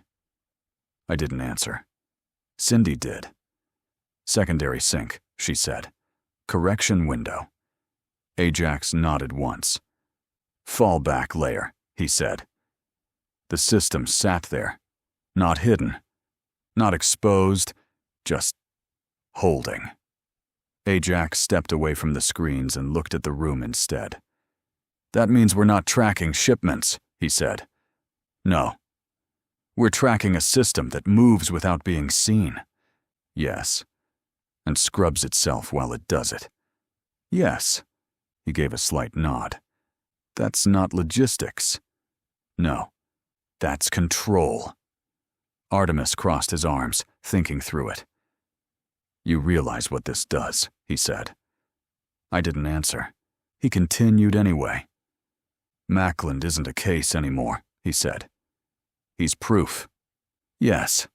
And once that's established, it scales backward, Cindy said. And forward, Ajax added. That completed it. No one spoke for a second, because everything that mattered was already in place. Ajax looked at me again. You said we make it move, he said. Yes. How? I let the silence sit. Then. We don't hit the movement, I said. They watched me. We hit the window. That shifted the room. Artemis leaned forward slightly. You're talking about breaking 1247. Yes, that's not small. No. That's not contained. No. Ajax's expression didn't change. That's escalation. Yes. Cindy didn't move. If we touch that window, she said, we don't just see it. No, we get seen. Yes, that's sad. Not as a warning, as a fact. I looked back at the timestamps. 1247. Same as before, same as always. Not a clue, not a signal, a control point. We don't break it yet, I said. Ajax gave a slight nod. Good, he said. Why? Because once we do, he said, we don't get another chance. Outside, the lanes kept running, pins falling, noise carrying, nothing stopping. Inside, the system hadn't changed, but now we knew where it held, and that meant we finally had something to push against. Chapter 9. The room wasn't built for argument. That was the first thing you noticed if you paid attention to anything beyond the table. No elevated bench, no gallery, no space for an audience that might decide how something felt. Just 4 walls, controlled light, and a table set with enough distance between seats to keep everyone where they belonged. Deposition room, pre-testimony, positioning. Artemis was already inside when I stepped in, jacket off, sleeves rolled just enough to suggest he'd been there longer than he needed to be. A folder sat open in front of him, but he wasn't reading it. He was watching the door. Me. You're on time, he said. That matters now. It always did, he replied.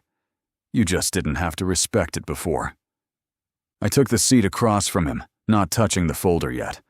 Walk me through it, I said. They're not building a case against Mackland, Artemis said. They're building a structure around him. I saw that. No, he said. You saw the first layer. He slid the folder forward. Transaction summaries. Entity names. Dates that didn't line up until you stopped reading them like dates. They're not arguing crime, he said. They're arguing integration. That's what they said in court. That's what they want on record. What they're actually doing is showing his activity behaved like something larger. I flipped a page. They're not wrong. No, Artemis said, but they're also not complete. I looked up. He had something, Artemis added. I didn't respond. He didn't understand it, Artemis continued, but he knew it mattered. That landed. I flipped another page. Smaller entries, controlled movement, clean patterns that didn't belong to someone improvising. He thought he had leverage, I said. Yes, but he didn't know how to use it. Artemis nodded. That's the problem. The door opened behind me. Connie stepped in, composed like she'd already accepted whatever this room was going to take from her. Martin. Connie. She sat beside me. You've seen the filings, she said. Yes. And you understand where this goes. Yes. She nodded. Then we can skip the version of this where I pretend I don't. Good. When did he get the data? I asked. Artemis didn't move. Connie didn't look surprised. He didn't get it himself, she said. That made sense. Then who? I asked. She didn't answer directly. It came through Coderson, she said instead. That was enough. Not full context, but direction. I leaned forward slightly. He knew what it pointed to, I said. He knew it was worth something, Connie corrected. Not the same thing. No, she said. It wasn't. Artemis spoke. He didn't understand the system behind it, he said. Just the value of what it might expose. Exactly. I sat back. He tried to leverage Hawthorne with it. Yes. and he misjudged what that meant. Connie didn't answer. She didn't need to. I'd already seen the result. A .38. Close range. Clean. Not escalation. Correction. I didn't say it out loud. Didn't need to. He didn't test the system, I said quietly. He tested what he thought he had. Artemis nodded once, and used it wrong.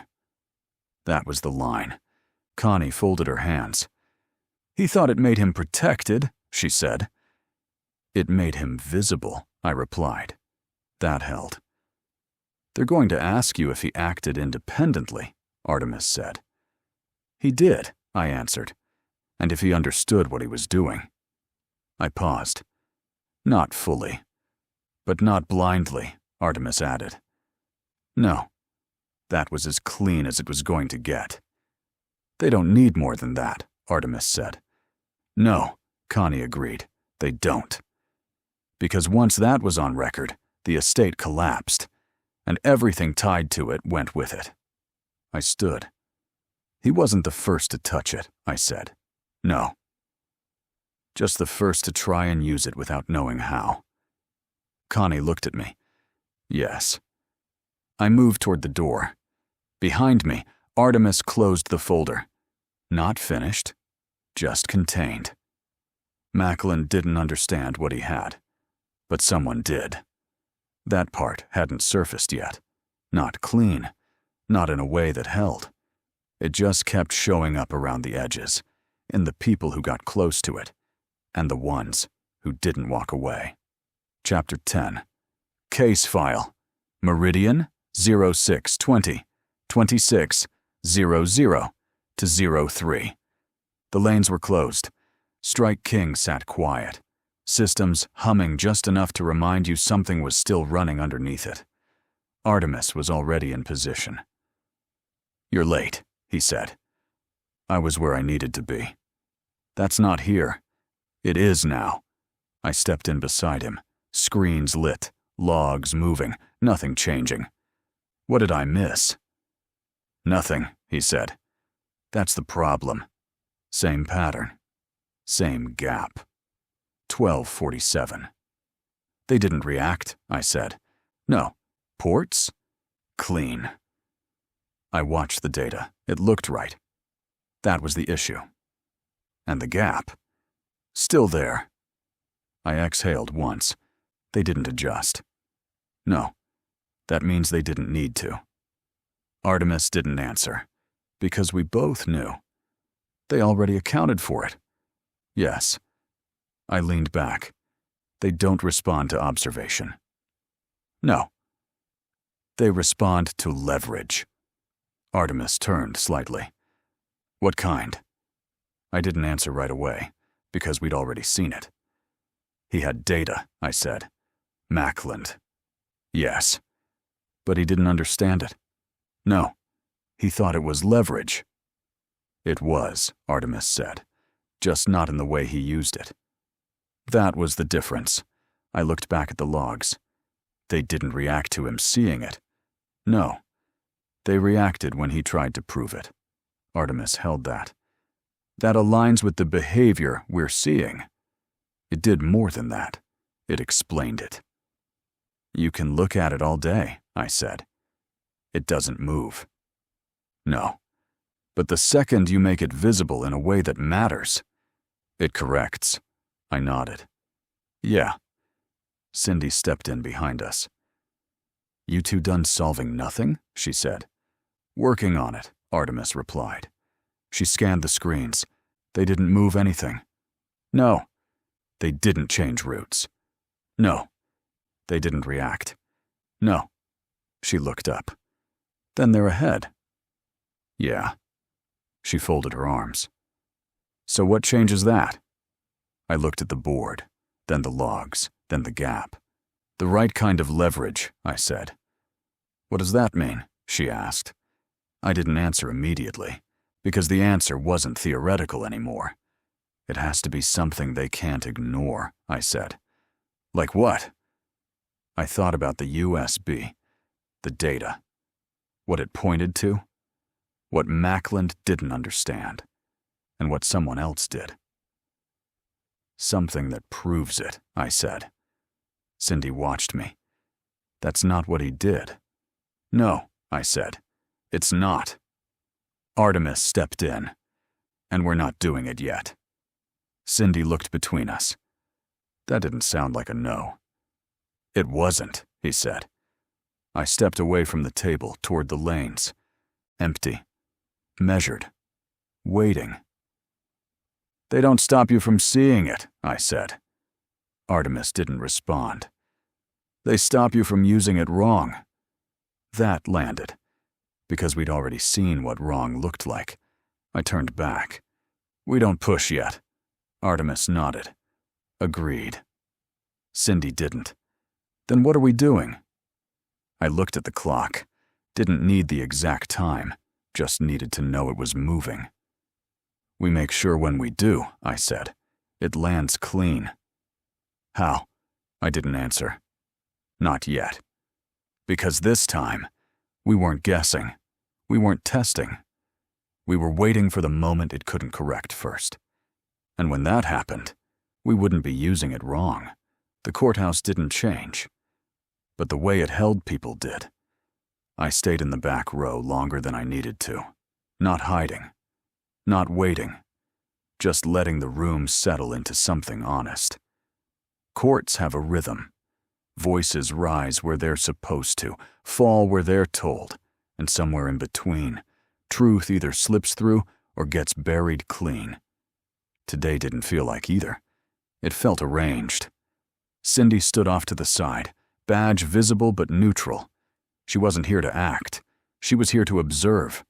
That mattered. The Bureau wasn't pushing into this yet, which meant either they were being held back, or they were already inside it. The clerk called the room to order. Names moved across the docket. Small cases first.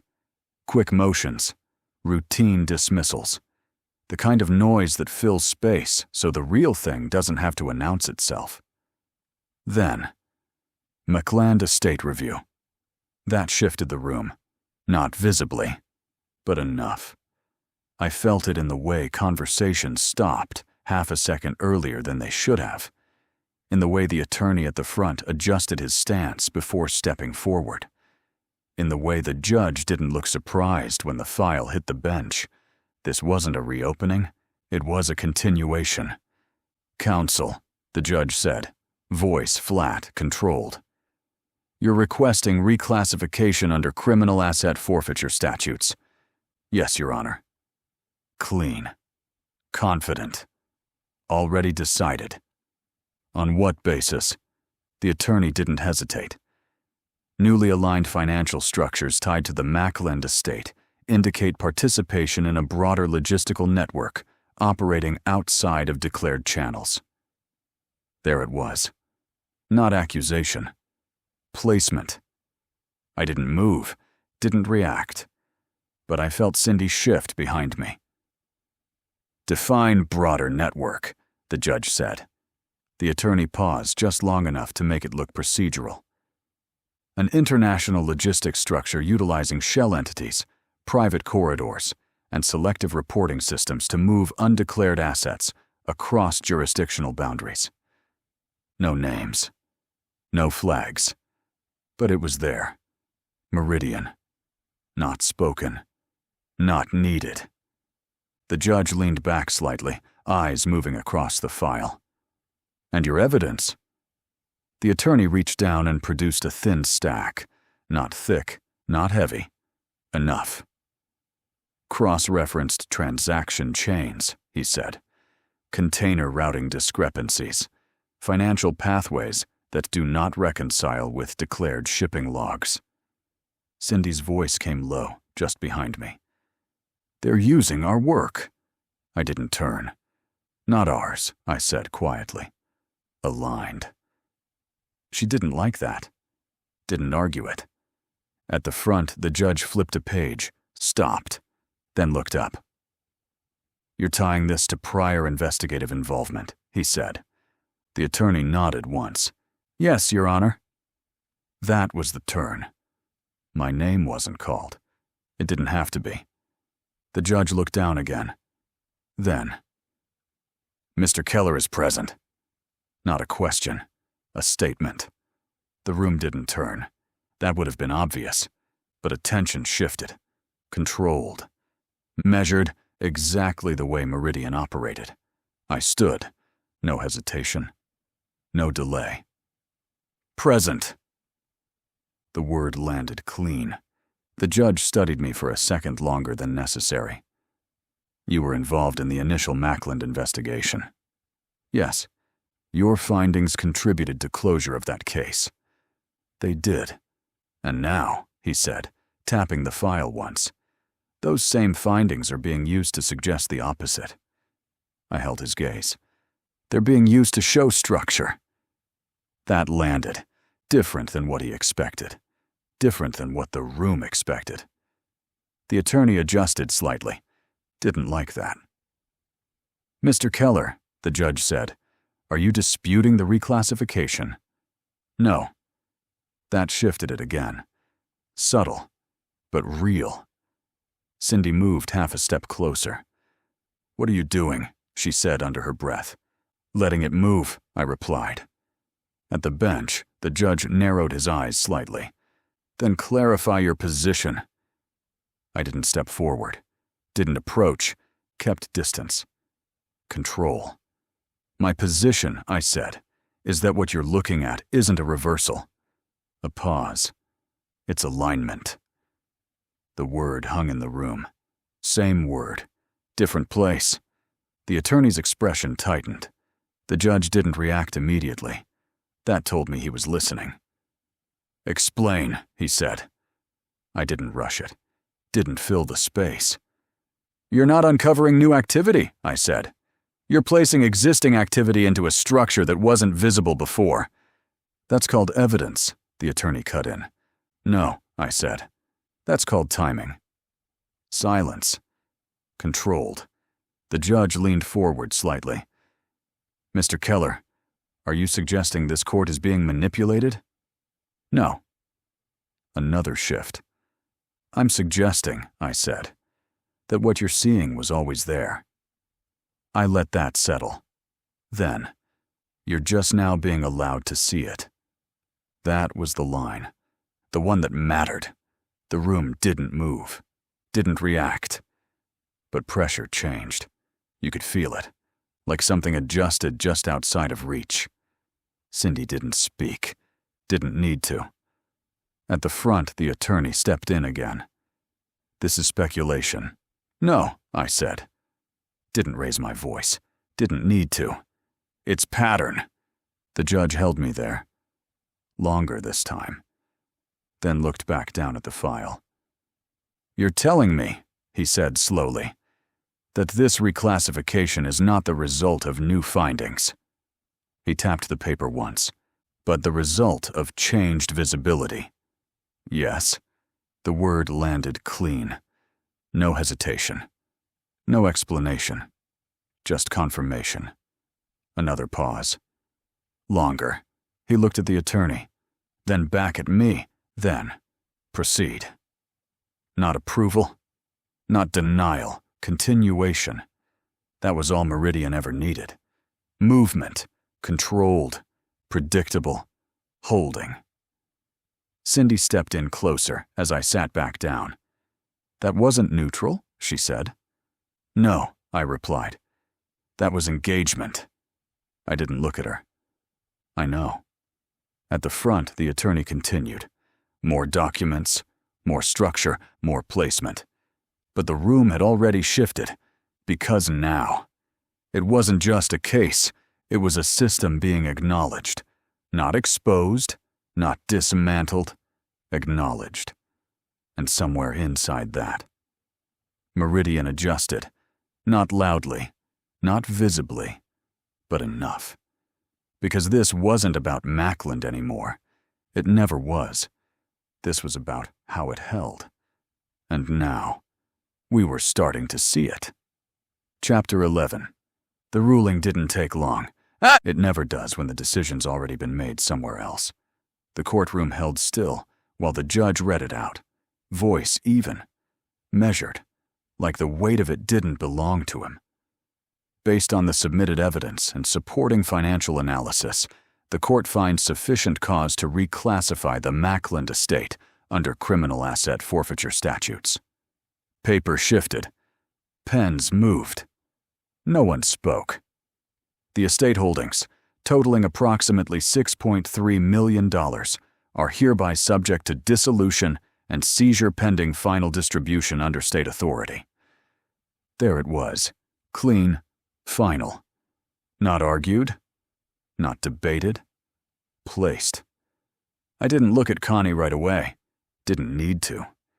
You can hear that kind of loss without turning your head. The judge continued, voice steady, detached. All associated assets tied to the financial structures identified in this review are to be frozen effective immediately. Freeze first, then erase. Standard procedure. Except it wasn't. Not here. Not like this. Court is adjourned. The gavel came down once. That was it. No follow-up. No hesitation. Movement resumed like it had been paused instead of changed. Chairs shifted. Papers gathered. People stood. The system held. I stayed seated a second longer than I needed to. Not processing. Placing. Cindy moved in behind me. Quiet. That was fast, she said. It was decided before we walked in. Yeah. She didn't argue it. Didn't try to soften it. Because there wasn't anything to soften. I stood. Turned. Connie was already on her feet. Composed. Still. Like the ruling had passed through her without leaving anything behind. That wasn't true, but it looked that way. Connie. She shook her head once. Small, controlled. Not here. I gave a slight nod. She held my gaze for a second longer than necessary. Not asking. Not accusing. Just knowing. Then she turned and walked out with the rest of the room, folding into movement like she'd practiced it. Maybe she had. Cindy stepped up beside me. That's everything, she said. No, I replied. That's what they wanted visible. She exhaled once, sharp. You think that was them? I didn't answer. Didn't need to. We walked out together, the hallway carrying that same post-hearing energy, voices low, conversations already shifting to the next thing. Like $6.3 million didn't just disappear in front of everyone. That was the part people never understood. Loss doesn't stop anything. It just gets absorbed. Outside, Riverbend moved the same way it always did. Cars passing, people walking. No indication that anything had shifted under it. It had. We stepped down the courthouse stairs. That's when the phone rang, not the work line, the other one. Same as before. No number. No history. Just a call that existed long enough to connect. I answered it. Marty Keller. Silence. Measured. Then. You wanted to see what you were up against. The voice was calm. Not rushed. Not hidden. Controlled. I didn't respond. Didn't interrupt. There you have it, he continued. I watched the street instead of the people. Watched movement instead of faces. We warned you, he said. A pause. Small. Intentional. With the pictures. That tightened something. Not fear. Recognition. To drop your pursuit. I let that sit. Let it land where it needed to. Then. You didn't. I shifted slightly, stepping off the main path of foot traffic without breaking stride. That wasn't a warning, I said. No, the voice replied. It wasn't. A beat. Then. It was alignment. Same word. Different voice. Same structure. I exhaled once, slow, controlled. You think this changes anything, I said. No, he replied. Another pause. Longer this time. You already changed it. That held. Because he wasn't talking about the ruling. He was talking about something else. Something that had already moved. You're inside it now, he said. The line went dead. No click. No disconnect tone. Just gone. I lowered the phone slowly. Didn't look at it again before sliding it back into my coat. Cindy watched me. Same one, she asked. No. That got her attention. Different voice, I said. Same structure. I looked back at the courthouse, at the doors, at the people coming and going like nothing had happened. Same system. She followed my line of sight. They just took $6.3 million off the table, she said. They didn't take it, I replied. They moved it. She didn't argue that. Didn't agree either. Just held it. That was the response, she said. No, I said. That was the demonstration. She turned toward me. Of what? I let a second pass before answering. How it holds. That landed. Clean. No room around it. Cindy folded her arms, thinking it through. They didn't hit you, she said. No. They didn't touch us. No. They hit the structure around you. Yes. She nodded once. Slow. Understanding. That's worse. Yeah. We stood there a second more. Then I stepped off the last stair and into the street, letting Riverbend carry on like it always did. Because the system didn't need noise. It didn't need attention. It just needed movement. And now, we knew what that looked like. Chapter 12. Omar didn't change. Same cart, same corner, same low hum of early traffic moving through Monroe, like it had somewhere better to be, but wasn't in a hurry to get there. The grill was already hot, smoke lifting just enough to carry the smell across the street without announcing itself. 8 a.m., early enough to think the day hadn't started yet, late enough to know it already had. I stood at the edge of the cart, hands in my coat, watching Omar work without interrupting the rhythm. He didn't ask what I wanted right away. He never did. He let you settle first, like the order came after the decision to be there. Cindy stood a few feet off, coffee in hand, eyes moving the street the way mine used to before everything started lining up differently. You sleeping? She asked. Enough. That's not an answer. It's the one I've got. She nodded once, didn't push it. My phone rang. Not the work one, the other. Same tone, same absence of history. Cindy moved before I did, already reaching for it as I pulled it from my coat. Unknown, she said. Answer it. She did. Keller's phone, she said. A pause. Then her posture shifted. Not alarm, recognition. Yeah, she said. He's here. She handed the phone to me without another word. That's Halpern, she said quietly. I took it. Denny. No greeting on his end, no lead-in. That your girl? He asked. I didn't answer. Didn't need to. Connie Mackland, he said. She's dead. The street didn't change. Cars still moving. Omar still working. Coffee still hot in Cindy's hand. How? I asked. Early morning, Halpern said. Residence. Single gunshot wound to the head. A pause. 38. That sat clean. No distortion. No confusion. Just placed. Initial ruling, he continued. Self-inflicted. I watched the smoke lift off the grill. Didn't follow it. Just let it move. You believe that, I said. Halpern exhaled once on the other end. You asking me as a cop or as someone who knows you? Both. Another pause. Longer this time. As a cop, he said. It fits clean enough to pass. And the other? He didn't answer right away. That was the answer. Scene's controlled, he added. No sign of forced entry, no disturbance. Weapon present. Time of death.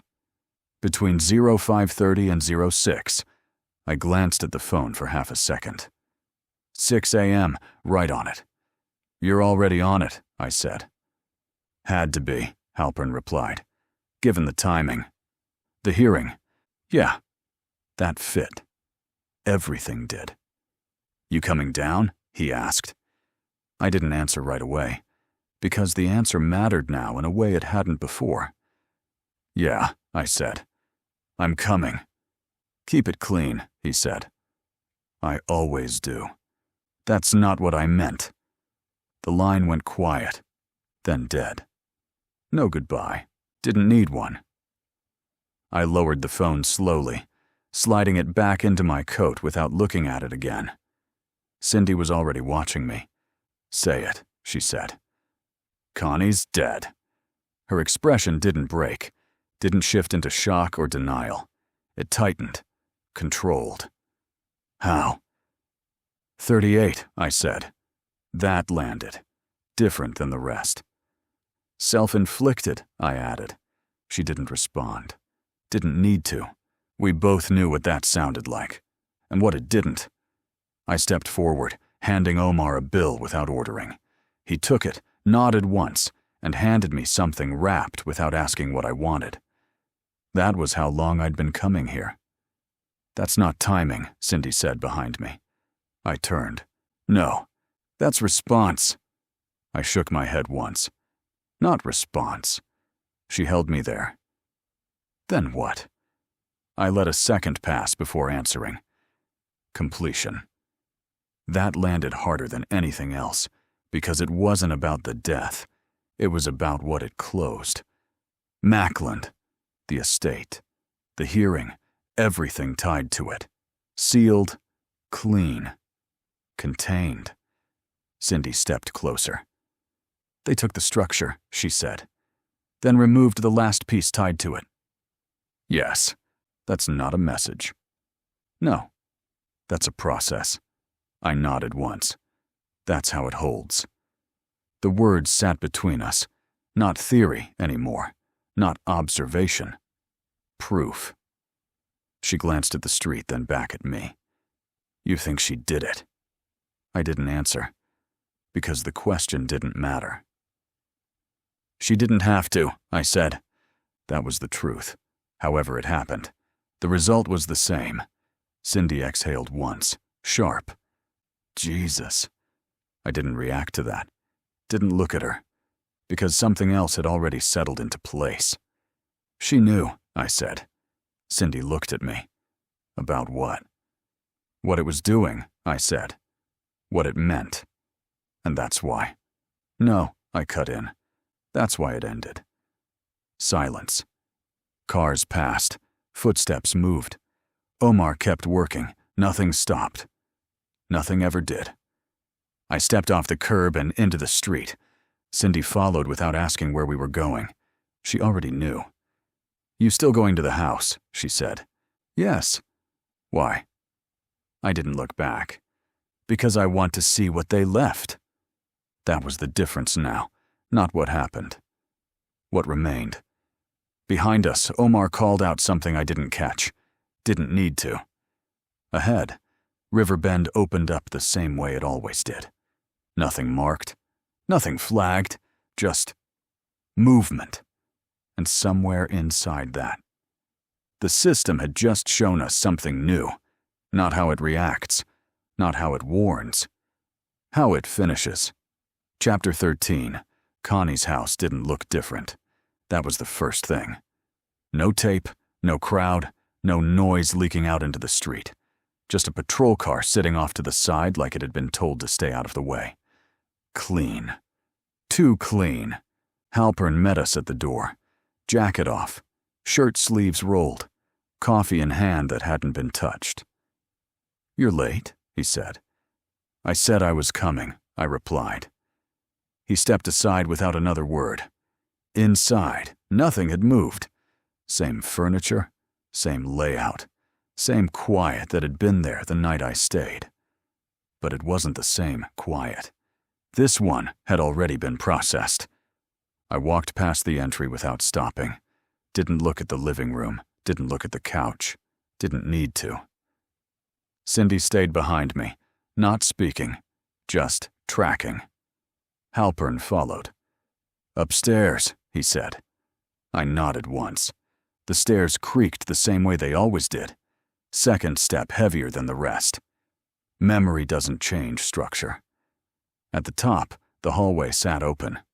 Door to the master bedroom already pushed wide. I stepped in. Bed made. That stood out. Not neat. Set. Deliberate. No full disruption. No shift in weight. No indication anyone had been there that morning. I didn't comment on it. Just moved past it. "Bathroom?" I asked. Halpern shook his head. "Office." I turned left. The office door was open. Inside, stillness. Desk in place. Chair aligned. Lamp off. But the air felt different. Not stale. Disturbed and reset. I walked in slow, eyes moving across surfaces, not objects. That's where mistakes live. Cindy moved to the bookshelf. Halpern stayed at the door. "Weapon was recovered here," he said. I didn't look at him. "Where?" "Desk." I stepped to it. Top was clean. Too clean. No dust break. No drag. No residue from handling. Not wiped. Processed. "Prints?" I asked. "Partial," Halpern said. "Inconclusive." Of course they were. I crouched slightly, checking the floor. No scuff pattern, no heel pivot, no collapse marker. Nothing that said someone dropped. Just space. I stood. "She didn't die here," I said. Halpern didn't respond. Didn't argue either. Cindy turned slightly. "Then where?" I didn't answer that. Because it didn't matter. I moved to the wall, right side of the desk. Paint line, subtle, but there. A square just slightly off in tone. "Safe," I said. Halpern stepped forward. "You already know about it." "I've been here before."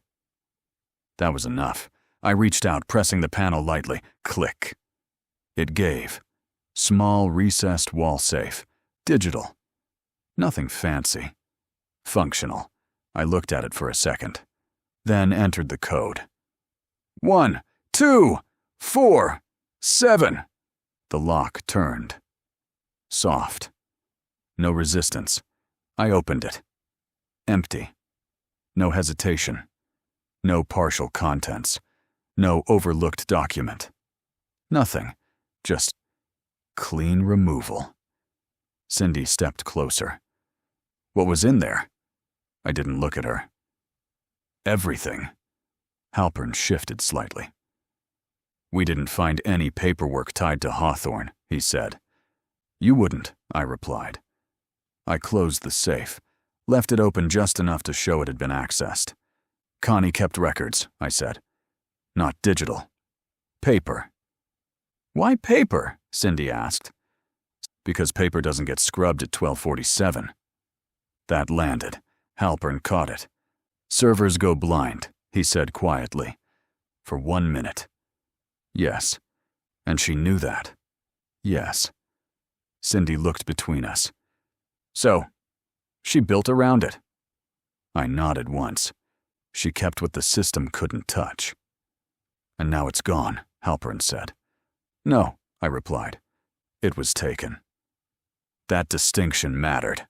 I stepped back from the wall, looked at the room again. Not what was there, what wasn't. No files, no loose pages, no secondary storage, no duplicates, nothing left behind. "That's not a panic clear," Cindy said. "No, that's scheduled." "Yes." Halpern exhaled once. Time of death puts this right before 6. I checked my watch out of habit. Of course it was. "They didn't need time," I said. "They needed access." Cindy crossed her arms slightly. She let them in. I didn't answer, because that wasn't precise enough. She knew it was coming, I said. That's different. Halpern looked at me. You think she cooperated? No. I turned toward him. I think she understood the outcome.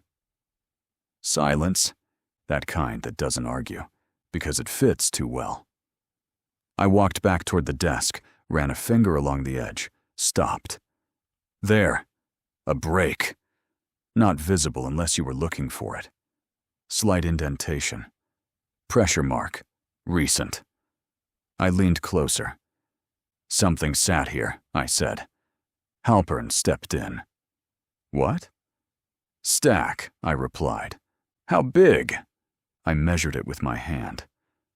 Thick enough to matter. Cindy's voice stayed low. And now it's gone. Yes. I straightened. Looked around one more time. Nothing left out of place. No message. No warning. No mistake. That's the message, I said. Halpern frowned slightly. What? I turned toward the door. They don't leave anything behind. Cindy followed the thought. That means they don't miss anything, I finished. We moved back into the hallway. The house felt smaller now. Not physically, structurally. Like everything inside it had already been accounted for. At the top of the stairs, I stopped. Something clicked. Not sound. Pattern. I turned back slightly. Denny. He looked at me. What? Time of death. He didn't check his notes. He already knew. Between 5:30 and 6 o'clock. I nodded, and the call came in. Just after 6. Right. I let that sit. Then. They were already done. No response, because there wasn't one. We stepped outside. Morning had fully settled in. People moving. Traffic building. Normal. Always normal. Cindy stood beside me. They didn't just remove her, she said. No. They removed the record. Yes. Halpern stayed a step behind. Then what are we left with? I looked out toward the street. Not at anything specific. At movement. At the gap, I said. Cindy glanced at me. What gap? I checked the watch again. Didn't need to. The same one they always use. 12:47. Everything disappears there, I said. And now we know what was supposed to stay. It should have felt like a loss. It didn't. That was the part that stayed with me. Not the blood. Not the report. Not the way they called it clean. Just the absence. Connie didn't disappear. She was removed. Same as the records. Same as the movement. Same as everything else that got too close to the structure and didn't know how to hold it. Macklin tried to use it. She tried to understand it. Didn't matter. The outcome was the same. I looked at the empty safe again. Not surprised. Not even frustrated. Just placed. Because this wasn't about what they took. It was about what they decided didn't need to exist anymore. And Connie, she wasn't a mistake. She was a correction. Chapter 14. Ajax didn't call. He didn't need to. The message came through Artemis. Short, direct. Come alone, no location. Just a time. 8:30. That told me everything I needed to know. Not a meeting. A pickup. The Delta 88 was already there when I stepped out onto the street. Engine running. Lights off. Same as always. I opened the passenger door and got in. Ajax didn't look at me. Didn't greet me. Just pulled away from the curb. We drove in silence. 3 blocks. 4.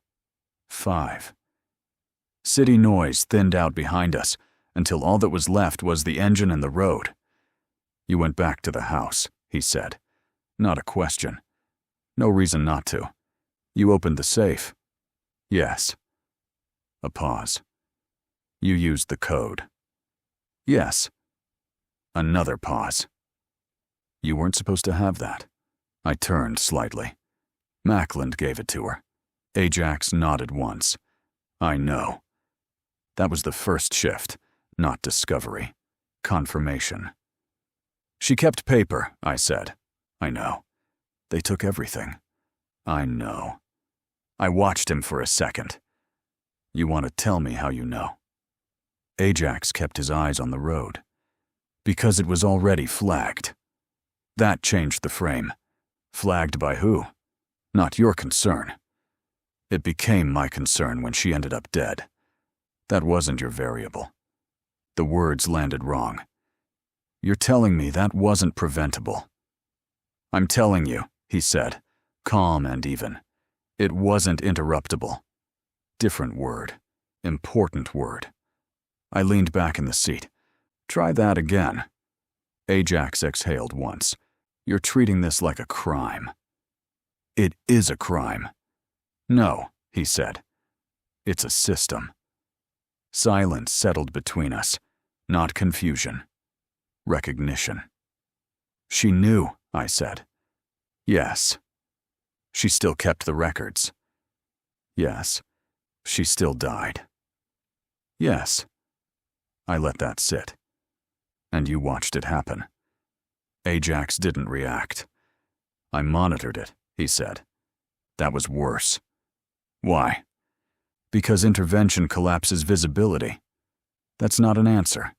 It's the only one that matters. We turned off the main road into an industrial stretch. Fewer lights. No traffic. No witnesses. You knew about the 1247 window, I said. Yes. You knew the servers go blind. Yes. You knew shipments were disappearing. Yes. I looked at him. You knew everything. Ajax didn't answer. Didn't need to. Then why am I here? He slowed the car, then pulled into an empty lot and killed the engine. Silence dropped fast. Then he turned to me. Because you're not in the system. That shifted it again. You think that makes me useful? I know it does. You think I can move where you can't? Yes. You think I can interrupt it? A pause. Then. No. That landed harder than anything else. Then what exactly do you think I'm doing? Ajax held my gaze. You're forcing it to reveal itself. There it was. I looked away, out through the windshield. You're using me. You're applying pressure. Same difference. And Connie, I said. A short pause. She was exposure. That confirmed it. I sat there for a second, letting it settle. You let her die. No. I turned back to him. She stepped into a position that had no survivable outcome. Clean. Clinical. Accurate. That's the same thing. He didn't argue. The car sat still around us. No movement, no noise, just the weight of it. You need to stop chasing people, Ajax said.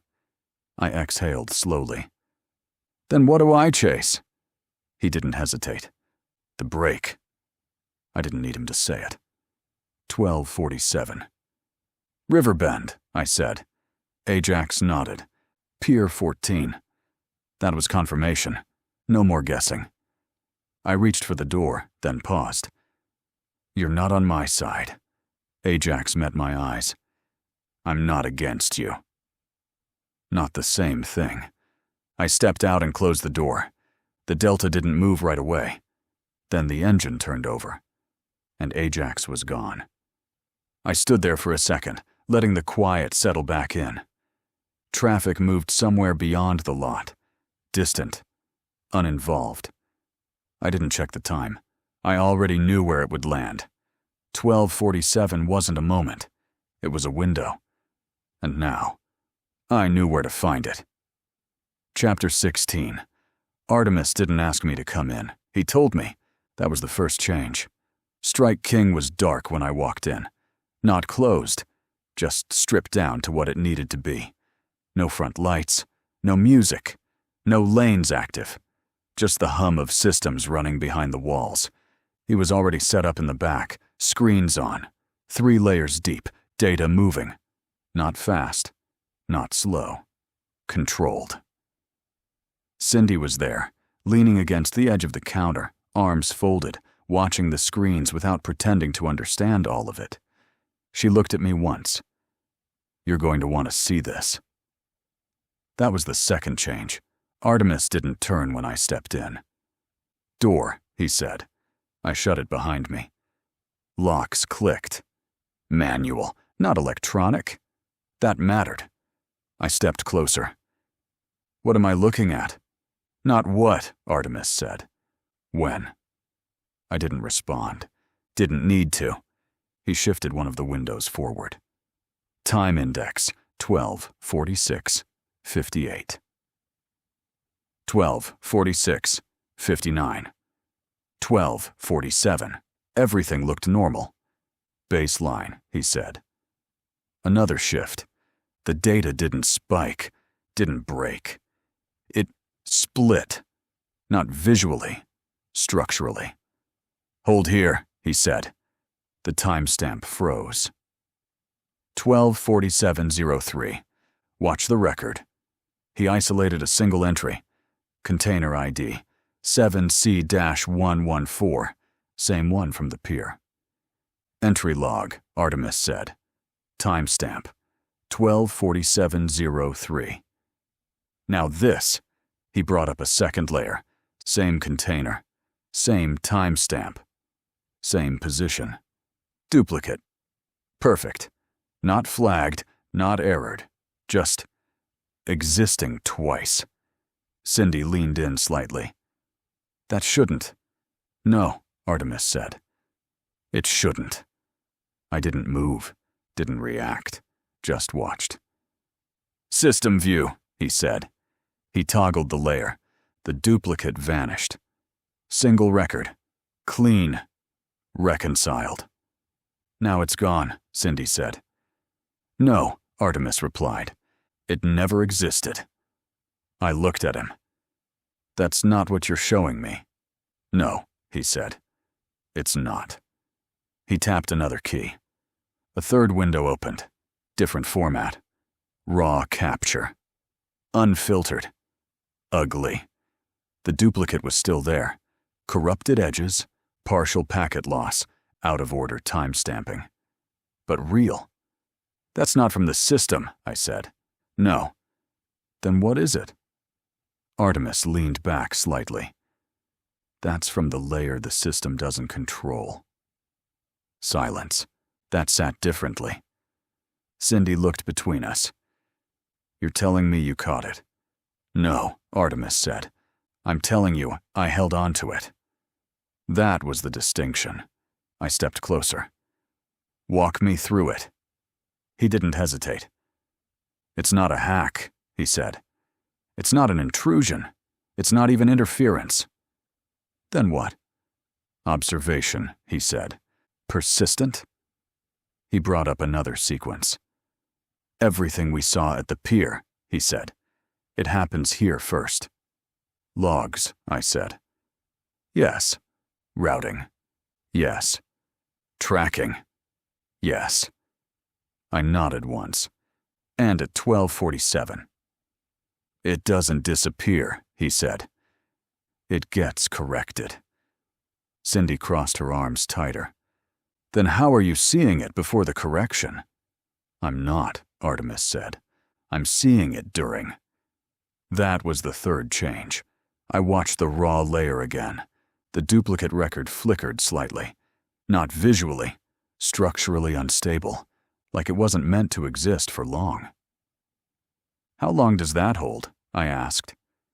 "Less than a second," Artemis said. "And you caught it." "I didn't catch it," he repeated. "I buffered it." "Outside the system," I said. "Yes." "Where?" He didn't answer that. Didn't need to. I looked at the sequence again. The clean version, the erased version, the captured version. All of them true. All of them existing at once. "That's your impossible record," I said. "Yes." Cindy exhaled once. Jesus!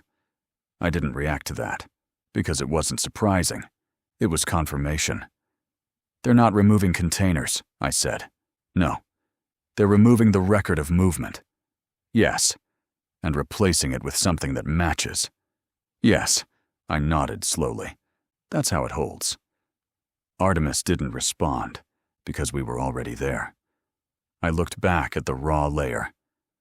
There's more, I said. He hesitated. That was the fourth change. Show me! He didn't argue, didn't push back. He brought up another capture. Different container, different route, same behavior. Duplicate. Drop, restore, clean. That's 2, Cindy said. No, Artemis replied. That's all I could hold. That mattered. How many did you miss? I asked. He didn't answer. That was the answer. I stepped back slightly. Limitations, yes. Capacity, yes. Exposure risk. A pause. Yes. I nodded. So, this isn't a solution? No. It's proof. Yes. I looked at the screen again. At the duplicate that never existed. At the system that erased it. At the fragment Artemis managed to hold on to. They don't care if we see it, I said. No. They care if we can prove it. Yes. That was the line. Cindy stepped away from the counter. So now we can. I shook my head. No. She frowned. What do you mean, no? I pointed at the corrupted edges, the broken sequence, the incomplete capture. This doesn't hold up anywhere, I said. Court, federal, anything. Artemis nodded. He's right. That's not evidence, I continued. That's residue. Silence. Cindy didn't like that. Then what the hell is the point? I looked at Artemis, then back at the screen. The point, I said, is now we know where to push. That landed, harder than anything else in the room.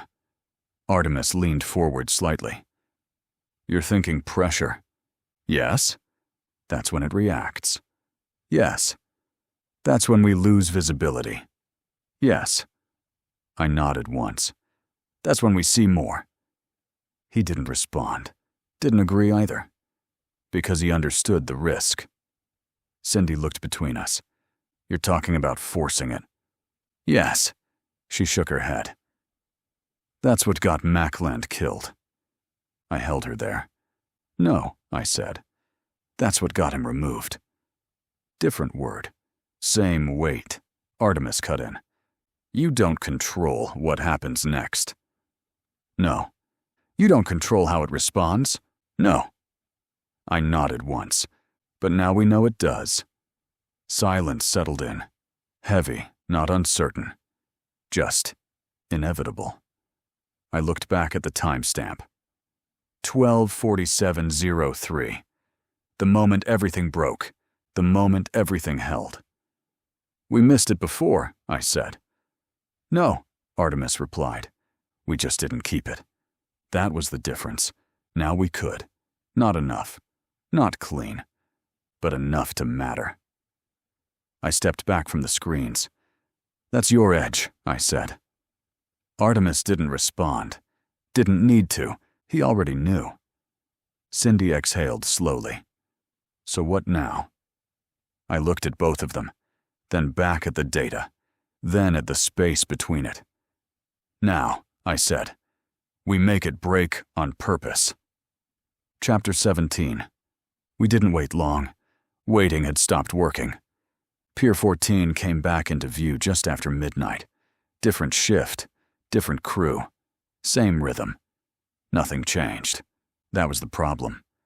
Cindy stayed off-site this time, close enough to move, far enough not to be seen standing next to me when this went wrong, because it was going to. Artemis came through my ear, quieter than usual. I can hold about half a second.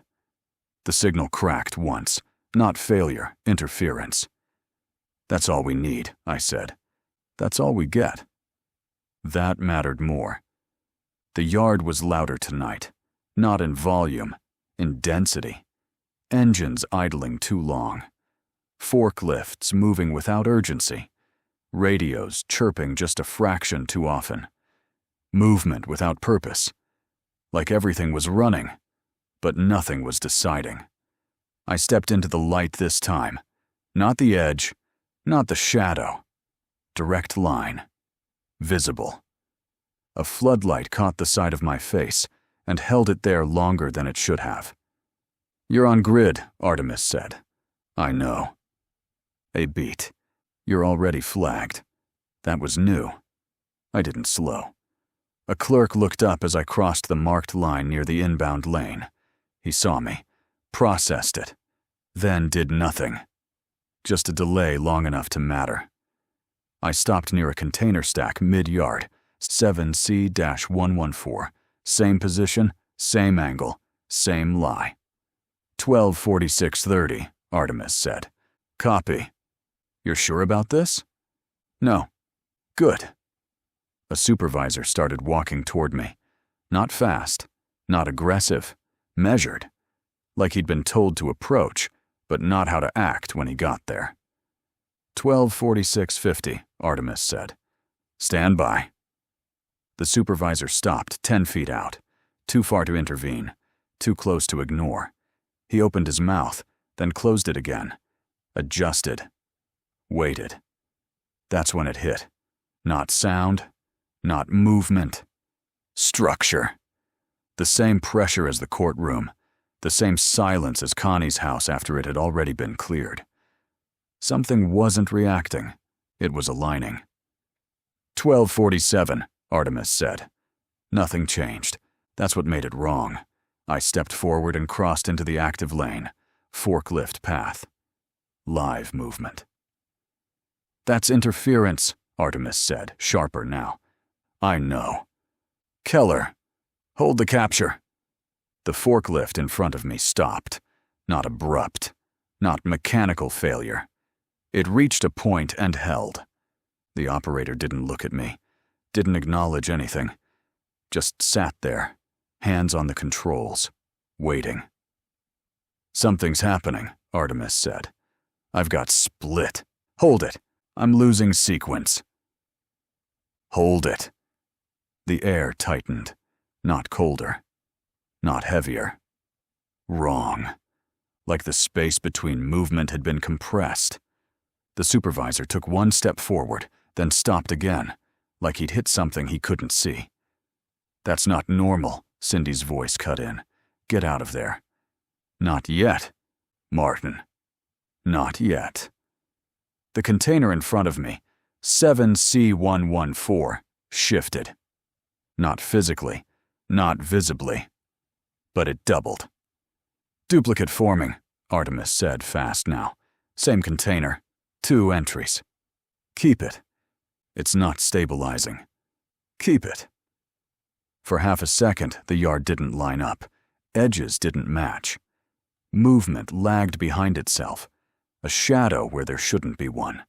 A second record trying to exist where only one was allowed. "I've got it," Artemis said. "Half a second, maybe less." "That's enough." Everything snapped back. Hard. Forklift moved. The supervisor stepped forward, voice back in place. "Sir, you need to step back now." Authority. Late. I stepped out of the lane without argument, because it was over. "Logs are clean," Artemis said. "Of course they are. I've got the capture. Show me later." I turned away from the yard and started walking. Didn't rush. Didn't look back. Cindy was already moving toward me from across the street. "You pushed it," she said. "Yes." "And it reacted." "Yes. That's what you wanted." "No." She stopped. "Then what was that?" I kept walking. It hesitated. That landed. "That's new," she said. "Yes." "That's bad." "Yes." Artemis came back in. "Keller." "Yeah." I lost one of the nodes. I didn't stop walking. "Which one?" primary mirror. That mattered. How? I don't know. It just stopped. Hardware? No. Then what? A pause. It's gone. No error, no trace, no failure state, just removed. Back up, I asked. Still up. For now. There it was. Cost. You forced it, Cindy said. Yes. And it took something. Yes. That's the rule. I nodded once. We reached the car and stopped beside it. Artemis again. I've got the record. Clean? No. Good. A longer pause. It's worse than before. I looked back toward the yard. Floodlights steady. Movement normal. Everything exactly where it should be. Why? Cindy asked. Artemis answered. Because this time, it didn't just duplicate. Silence. It replaced. That was the shift. I opened the car door, then paused. It's learning, I said. No one argued. We got in. Doors shut. Engine turned. Cindy looked straight ahead. You're done observing. Yes. You're in it now. I watched the yard disappear in the rear view. Yeah. Outro. The Meridian in June. Riverbend didn't change. It never does. That's the part people trust. Streets stay where they are. Buildings hold their shape. Traffic runs the same lines it did yesterday, and the day before that. Like nothing underneath it has a reason to move. But it does. It always does. You just don't see it until something gets taken. Connie's house sat quiet across the street. Lights off, curtains drawn. No patrol car, no tape, no marker left behind to tell anyone what happened inside. $6.3 million erased. A name folded into paperwork. A life closed out like it was part of the process. Maybe it was. I stood there longer than I needed to, not watching for movement, not expecting anything to change, just placing it. My hand went into my coat pocket without thinking. The pack was still there. Same place it had been before all of this started to line up. I pulled one out, turned it once between my fingers, then lit it. The flame held steady for a second before the wind caught it. The tip burned clean. First drag sat heavier than it used to, not sharper, just measured. Smoke lifted slow, drifting across the street without carrying anything with it. The house didn't react. Nothing ever does. Mackland thought he had something. He didn't. He had a piece of it. Just enough to know it mattered. Not enough to understand what it was tied to. He tried to use it. That was the mistake. Connie knew more. Not everything. But enough to see where it was going. She kept records. Built around the blind spots. Held on to the parts the system couldn't touch. Until it could. Or until it didn't need to. The result was the same. Gone. Not destroyed. Not lost. Removed. Clean. That word kept coming back. Clean. The logs go clean. The rooms go clean. The records go clean. Even the people. I took another drag and let it out slower this time, watching it disappear into nothing before it reached the street. That was how it worked. Not force, not noise, just removal. Every case starts with something solid, something you can stand on long enough to push against it. Mackland was that point. Now he wasn't. Now he was part of it. That's the difference. When the ground you start from becomes part of the system you're trying to break, you're not working against it anymore. You're inside it. The cigarette burned down faster than I expected. Ash held just long enough before dropping clean to the pavement. I let it hang there for a second longer, then pulled it away. Watched the tip glow once before it faded. Cindy didn't say much on the drive over. She didn't need to. She'd seen enough to know this wasn't going to resolve the way cases are supposed to. No clean ending, no clear line, just pressure. And what happens when you apply it? Artemis sent the file before we made it halfway across town. Fragmented, corrupted, out of order. But real. A record that existed and didn't exist at the same time. That was enough. Not for a court, not for a report, but enough to know we weren't wrong. Enough to know this wasn't theory. It was structure. Meridian didn't hide from us. That was the part that mattered. It let us see just enough to understand the rules. Then it enforced them. Not loud, not fast, just final. The cigarette had burned down to the filter. I dropped it to the ground and pressed it out with my heel. No rush, no second look, just pressure, same as everything else. I stepped off the curb, didn't look back at the house. Didn't need to. There was nothing left there that belonged to me anymore. July was coming. Not on the calendar. Not as a date you circle and wait for. It was already there. You could feel it in the air, in the way the city carried itself, in the weight that sat just under everything like it had been there longer than you realized. Summer brings heat. Everyone knows that. But this wasn't weather. This was pressure. And Meridian wasn't cooling off. It was building, expanding, learning. We pushed it. It responded. Next time, it wouldn't hesitate. I moved into the street with traffic picking up around me. Riverbend settling into the day like it always did. Nothing marked. Nothing flagged. Just movement. And now, we knew what it cost. Case file. Meridian. Continued. Private investigator Marty Keller will return in Book 8, The July Divide.